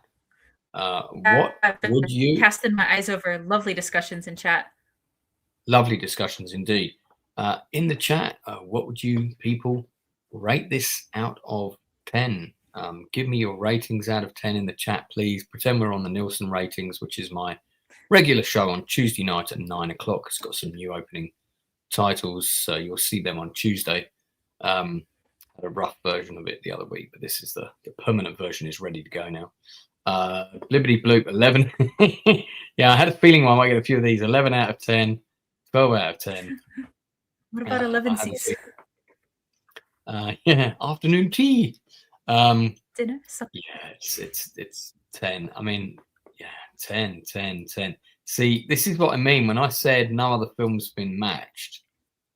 I can't think of a time when I've said to chat, okay, rate this movie out of 10. Those of you that are watching, what's your rating? Don't think I've ever had 10s across the board for a movie that I can recall, unless it was one of these and we discussed it before, which is entirely possible. But these films just are so broadly resonant with anyone, with everyone. Anyone can watch it and feel something. Perhaps everyone, but anyone can. And the same film, the same moments can mean very different to you at different points of your life. Lance, you were talking about at a particular low moment of your life was when you went to go see Fellowship, and what it meant to you at the time, and then what it's continued to mean to you, and how that context has changed. Just that kind of staying power is so rare. Yeah, I mean, Lord of the Rings gets a huge section, rightly so, in my Silver Screen Journeys book, and forgive the plug, but it is my channel and this is also what I do for a living. So my Silver Screen Journeys book is 125 times, so it says 101 plus. I think there's 125 movies in this, and the memories associated with those films when I went to see them, where I saw the film, who I saw it with, what the impact of the film was on me at the time, what it means to me now, and so on. And I think Lord of the Rings gets about 6 or 7 pages in this book. Certainly gets a big chunk. And I do absolutely love it. Snorter Poopers has given it 9.99999 due to some minor quibbles. This person makes Lord of the Rings inspired meals. Okay, are these your recipes or are they ones you found online? I'm curious to know about that. Yeah, so I mean, Silver Screen Journeys was a book that I sort of realised I had all these kind of different moments in my life that were very much attached to movies. And Kit, thank you very much. That's right. I think you bought it recently. If you have bought the book and you haven't done a review for it on Amazon, please do, because I know I've sold several hundred copies of this book. And that's my plan. Once I've read it, is to leave you a review. I've got 15 reviews, which is great. It's lovely. And I mean, my rave book I've sold even more, and that's only got 10 reviews at the moment. So there is a little bit about YouTube in that book and stuff. But listen, if you're a movie buff, this is the book that you're going to enjoy. I've had 15 ratings so far. The lowest I've had is 3 stars out of 5. That person didn't actually write a review though. They just gave it a rating. But that's fine. Anything 3 or above, I think, is a good rating. But most of them are 5 out of 5. So there you go.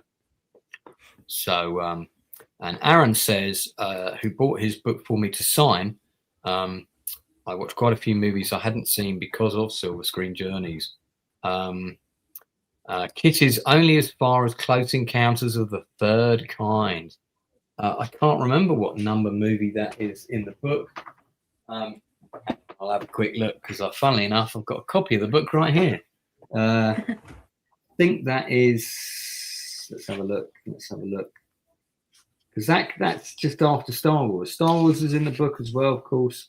Close Encounters of the Third Kind is on page 68 and is movie number 17, which I saw in 1978 at the Embassy Cinema Screen 1 in Ewell in Surrey. That was for the birthday of Matthew Soul. So there you go. And the book is just shy of 400 pages. It's about 385 pages, something like that. So packed full of fun film facts. There's quite a few films in my 1988 book as well. In fact, that's packed full of movie stuff as well. And that's set in your country, Anna. That's all in America. Hold on, let me get the book section up here and do that search again. Not only do you remember what year and where you saw the film, but which screen you saw it on. That's amazing. And do you know why? Because I've got brain damage and my memory's not good. So do you know why I can remember those things? Why is that? Because I've got all the cinema tickets. I still have all the cinema tickets, so I can tell you what I saw where and what screen and so on. In fact, I have the box of those tickets right behind me here. I'll grab them to show you guys, and you can see. And obviously, these are not all the tickets because some inevitably got lost and thrown away. So this gives you an idea of how big this box is. Okay, so this box is completely full to the brim of cinema tickets. Oh, wow. Right, so if I pick out a couple of randos, right, I went to see Indiana Jones 3 times in the opening week at Empire Screen 1. It actually opened on a Wednesday, which was when I took 40 people to go. I then went with some different friends on the Friday, and I went with my dad and a couple of other friends on the Saturday. And these are the tickets for Indiana Jones and the Last Crusade, 1989. Look at that. £6. And that screening, look at the time of that screening, 9:15 in the evening. So that's that one. Sometime, Lance, we need to talk about Last Crusade because I excavated cave tombs in Petra where that film is shot. And believe me, our archaeological team, we thought and talked about Indiana Jones and Last Crusade all the time. We felt like we were walking in the professor's footsteps himself. So sometime we've got to chat about that. I mean, this is when the Canon, which is the famous Prince Charles Cinema, which is our independent one, that's Sylvester Stallone's lockup Canon cinema ticket. One of the things I always wanted to do was make a massive mosaic of these, put them on a huge board and put the board on a frame. But I realized that it would be so big that unless I owned a house, which I do not, it wouldn't be worth it's difficult to have collectibles up and about when you're... I've got a load from when I lived in Nottingham from the mid-90s. That's Nightmare Before Christmas. I have almost no memory of the time I lived there. These are the tickets for Options, which is the cinema I used to work at. This is a blank one. Where I used to work as you got Menace to Society. This is the Haymarket, which was the cinema where my own film, The Journey, would screen. First movie I saw there in Screen 1 was Karate Kid 2 with my very first girlfriend. And then, you know, at some point got taken over by UCI, so that became a UCI. That's Grand Canyon. But I've got so many tickets for the Empire because Empire Screen 1 was my favourite at Cape Fear. So if there was a film on that I wanted to see at the Empire, I would go. I took my parents to see, there's more than one ticket here, they're folded up. I took my parents to see The Hunt for Red October. It's 1990. So, I mean, there's just loads in here. I've got a massive stack of Heat, tickets for Heat somewhere because I took a load of people to see that. Again, I can't really, I don't know, I just don't remember much about that time. But I mean, so if I take that lot out, there's probably about 200 there. Oh, and then I show you the rest of the box. I mean, look at, oh God, they're falling out. Look how many more there are in here. Absolutely, like tons of them. So I'm so glad I never threw this box away because I nearly did once, thinking, what am I going to do with this? And it's funny. That's a wonderful thing to have kept. It's got a particular smell as well, which is quite unique. That sounds more awful than Dead Calm was a really good movie. That's another one. That's from it's great film with Billy Zane, Sam Elliott, and not Sam Elliott, the Australian Sam guy from Jurassic Park. That's Sam O'Neill. Warner West End is now the View, Leicester Square.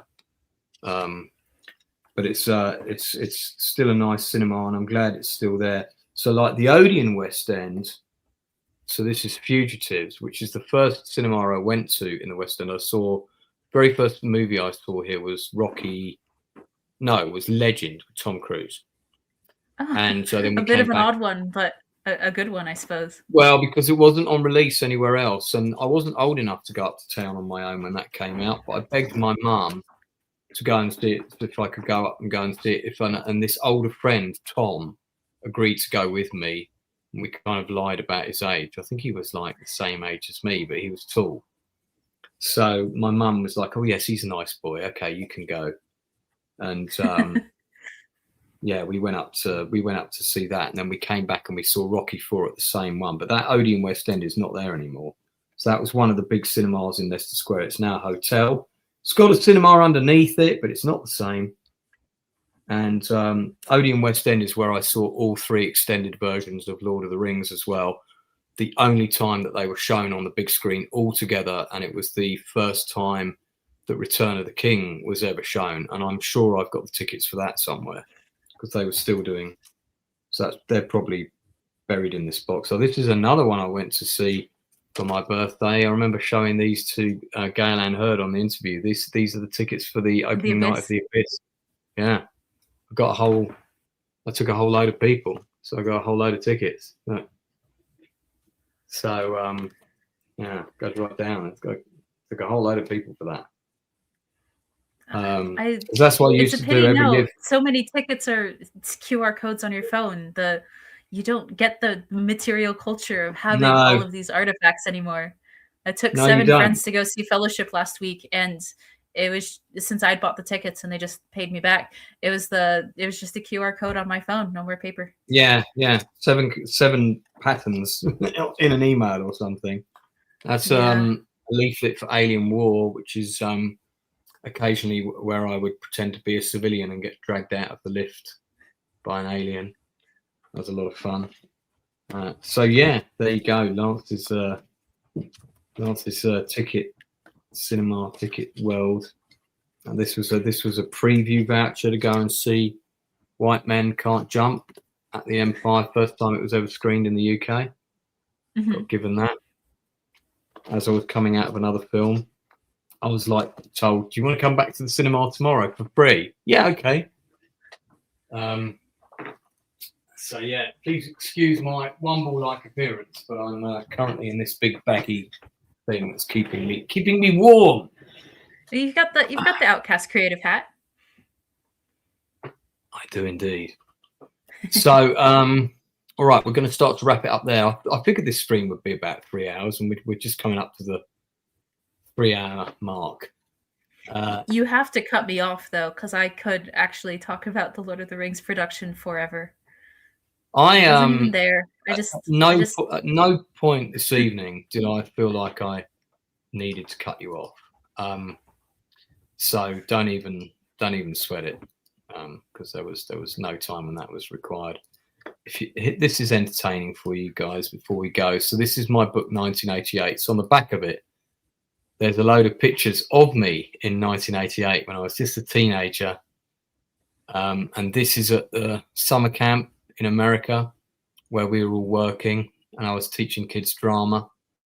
These were all the people. Camp? Utica, upstate New York. Oh, wow. Camp Northwood, it was called. And these were the kids that all went to the Indiana Jones opening night. This was taken about 3 months before that, I think. That's me on lifeguard duty at the summer camp. And this is me. You were a lifeguard as well as a teenager? We all had to be. We were kind of on a rota. So if you were I was also a lifeguard as a teenager. Not at a summer camp though, at a pool. Yeah, I was waiting for like Jason to come out the lake. You know what I mean? It was fun. It was. I was going to go back there, but I can't remember why I didn't. But life, I think, sort of took over. This is 1980. So this is my diary from 1988, which is a book on Amazon. You can get it on Amazon.com if you're in America. And the original diary is behind me, which I found in a box. I think I want to say lockdown. I found this when I was going through stuff, but it might have been earlier. I can't remember. But I didn't. I thought this was long gone, right? And this is one of the few times where I kept a diary like every day. So your writing's tiny. Yeah, I know. It was, I don't know, and it included things like maps of places I went to in America and shit, because this was the year I traveled to the States and worked on that summer camp. And I kept a complete, I never would have remembered any of this if I didn't have this. I kept a complete track record of all the films I saw, when I saw them. So in the book, I've transcribed the diary exactly as written. I've cut out a couple of personal anecdotes about people because I didn't want to embarrass anybody. These are my tickets from Disney and Epcot. Doesn't say the price. So that would be interesting to see the price, wouldn't it? And yeah, and then every time I see a film, underneath I review the movie. So there's a review of the movie. Also in this diary, I mean, these aren't in the actual book, but are all the postcards I collected as I traveled around. So I have a whole load of Disney postcards here. The really interesting ones are the really beautiful shots of the buildings from Epcot Center, which don't exist anymore because these have been taken down and replaced by other rides. But these buildings were beautiful. And because Epcot used to have this kind of real sort of science learning curve, I kind of thought that was really cool. And I think that was one of the things that made the park less busy when it first opened. Because of that, it wasn't sort of so much roller coaster orientated and stuff. But I actually thought that what the balance that they had there between educational and fun rides back then was actually really great. And then the other thing that's in here, which is interesting, I think it's still in here, is I cut out a newspaper. Yeah, here we go. Near the summer camp where I was, because on my day off, basically I hitched into town. Yeah, I'll tell you what, I was lucky. I could have been murdered, God knows, and ended up on one of them crime programs. But I hitched into town, and my European. It was a different time. Well, yeah. Well, according to a lot of crime documentaries, it was a time when a lot of people were getting murdered hitchhiking. But yeah, it was a different time. There you go. Postcard of a ghost town. I think that was in Arizona somewhere, or Texas. So I travelled about a fair bit. I got on a Greyhound and just kind of went absolutely everywhere. And yeah. Anyway, so I got I would hitch into town and I would go to this cinema called the Sangertown. It was at the Sangertown Mall, and they had the Cinema 9, which was 9 screens. And these were the movies that were on at that time. And this is why the cover of the book has got Die Hard on it, right? So what's really interesting about looking at this selection of films, and I think this is really interesting, is okay, if you look at these, you've got Die Hard, which is an original. You have The Blob, which is a remake, a very good remake. You've got Big, which is an original. Coming to America, which is an original. Midnight Run, which is an original, and also an amazing film, one of the best buddy films ever made. Got Bull Durham, which is an original. Then we have Bambi, which is a re-release. Roger Rabbit, which is an original, and Cocktail with Tom Cruise. And I remember being a guest on someone's channel. I might have been on Open Bar when I talked about this. And I said, if you look at that and you look at the movies that are on here, this is just in 1 week in 1988. There are 3 of the best movies ever made on this piece of paper, which is Big, Midnight Run, and Die Hard. And then you could also argue Who Framed Roger Rabbit is one of the best movies ever made.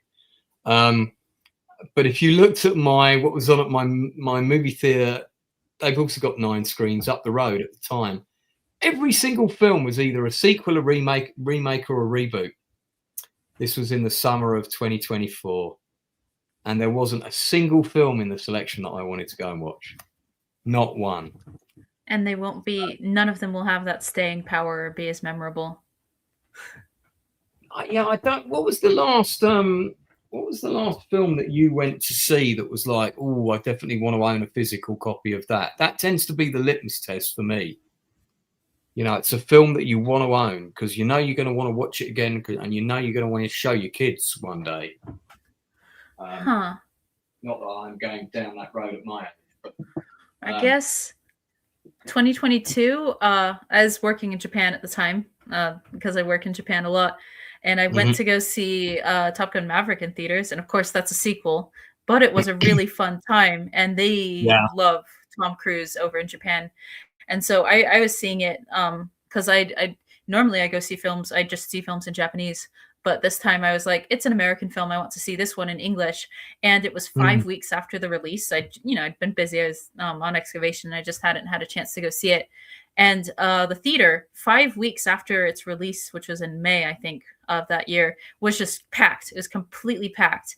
And in Japan, in theaters, people are super polite. There's not any noise or talking or cheering or anything. But the atmosphere was really, really electric for a Japanese theater. And I love Japan very, very much. And I fit in right there. I speak Japanese, except sometimes you just need something very American. You need some rooms and some zooms and, something very USA feely. And I had a wonderful time in that theater. And so some of that has to be the theater experience of having gone and watched it in Japan. And of course, in Japan, they still do paper tickets, and they still have chirashi, like flyers that for every film, upcoming films. And I collect as many as I can because I love getting flyers for American films that are written in Japanese, of course, and they'll have a little sometimes.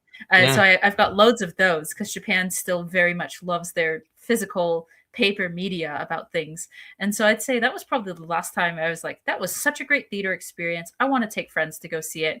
I want to show other people. I want to enjoy this again while it's in theaters. Yeah. Maverick was one. I think if I look at stuff that I've bought of recent times. Oh, there's the poster, by the way, signed by the Drinker and Mauler and everybody from our film screening. Oh, lovely. the other day. They use orange, or not orange, like silver Sharpie or something. Yeah, silver Sharpies. The Outpost is I bought The Outpost. I bought Life, which I thought was a good science fiction horror film. Outpost, Life. I think those are the two. I've got Top Gun Maverick in the other room. That's Ran, so that's an oldie. So there's a few oldies I've bought recently and added to the collection. But I think Outpost and Life, and both of those were only like £4. They were in charity shops. So if I see a Blu-ray for £4 for a movie that's even half decent, I'll probably buy it. But it's like, how many more physical things do I need? You know, I'm 50 now, so it's can't take them with you. You know what I mean? All right. Well, we're going to wrap it up there, everyone. It's been a fantastic stream. Anna, you up coming back and doing 2 towers on this? Absolutely. We can. I love the art direction on this film, and just. Well, we might come back so and much talk to about. Discuss. We might come back and talk about a different element of this movie. Who knows? I've got to discuss. Maybe with a bigger panel. I know Darth Plato, who is in the chat, still procrastinating that Die Hard is not a Christmas movie, which we all know is a lie.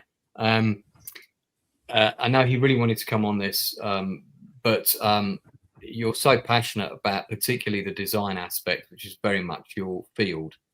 I could have had a panel of 5 or 6 people for this stream today, but I thought actually I really want to hear you talk about it. And it's so obvious that you're so passionate about it, and one of the people who drives this kind of stuff to be made. You're the sort of person that filmmakers like myself make movies for, you know. So just it's a really big fan of nothing to do with the filmmaking process, or no. That's all a mystery. But I'll guarantee you now, if Peter Jackson watched this stream, which I doubt he will because he's got better things to do, but if Peter Jackson watched it and heard about how articulately you expressed your opinions and views and love for the various different aspects of the film, or indeed anybody that worked on the movie, I guarantee you they would be absolutely touched by your comments today. They would be emotionally moved. I just pray I didn't get anything wrong. Listen, I got some things wrong in my Doctor Who Chew the Fat the other Sunday, and I had somebody put a big ranty message under it, and I did say, look, I am recalling memories from when I was 5 years of age, mate, you know, and a lot of this stuff was on repeat back then. So, no, I don't remember if the specific year is correct and yada, yada. Anyway, but I don't take it that seriously. The level of dedication and craftsman at Weta was unbelievable, says RRTNZ for $5. There were details on my costume. Oh, that's right. Yeah, you were... He's a dwarven extra. No camera. Yeah, he was an extra in The Hobbit. He played a dwarf. And he showed me photographs of him on set and... stuff, and it was great. Yeah, so I got some behind the scenes. Might do a stream on The Hobbit one day. Do you know I have them? I have the Hobbit films, and I've never watched them. Really? I've never watched them. Yeah, I've never watched them since I saw them at the cinema. I think I saw the first one and I thought it was okay, except that he tried that new weird film aspect ratio technique, and it looked like it was a 1970s television movie, and quite a lot of people talk about the frame rate as well. Yeah, that's what I'm talking about. It looked really weird. It looked very kooky and just looked wrong. And I remember everybody, when the film came on at the Odeon Leicester Square, and again I was there on the opening night, you had people going out and complaining to the production booth, something's wrong with it. Looks all weird. And they're saying, no, this is the new thing, it's really going to take off. And of course everyone said no, this is bollocks. So it obviously had that going against it, plus it had the rush production schedule, Del Toro leaving and all of that. So 60 frames per second, which is just, it makes everything look fake. Yeah, absolutely. It upscaled everything. It just all looked really bad. So there was that, and there was the sort of overwritten storytelling, but to make it into 3 films, but we can get into that another time. Anna, you're going to be with us on the Nielsen ratings on Tuesday, I think. Probably, if the storm, the blizzard doesn't knock out the power here. I'll cross fingers. But yeah, anytime you want to talk about Lord of the Rings, you want to bring on other panelists, people who've been involved, people who are just huge fans, I'm happy to chat with anyone. Yeah, great. Well, I think we'll do 2 more of these with the same design thing. I think I want to, and I might do a big panel where we kind of, I'll make it a salient question with a limited time answer. I've got an idea of how I might do that, and again, try and approach it from a slightly different angle, so you're not just watching another group of panelists talk about the Lord of the Rings again. I think actually you've offered some great, unique insights today. No, I've tried to present some stuff that I don't think hardly anyone has ever heard. No, I learned a lot. Plus, conjoined with my more mundane, slightly emotional stories, I think there you go. It's a pretty good combination there. Thank you to everybody taking part in the chat. Thanks for the couple of super chats I got there. They're always appreciated because money's rather tight, to say the least. We will be back on Tuesday, and you never know, I might have another Chew the Fat next Sunday, but I think I am going raving next Saturday. So we shall see. We shall see. Until then, thanks very much for my co-host, Anna Louise, Steen Anthony Nielsen, my distant cousin, and we'll speak to you all again real soon. Skål, sour to God. Bye.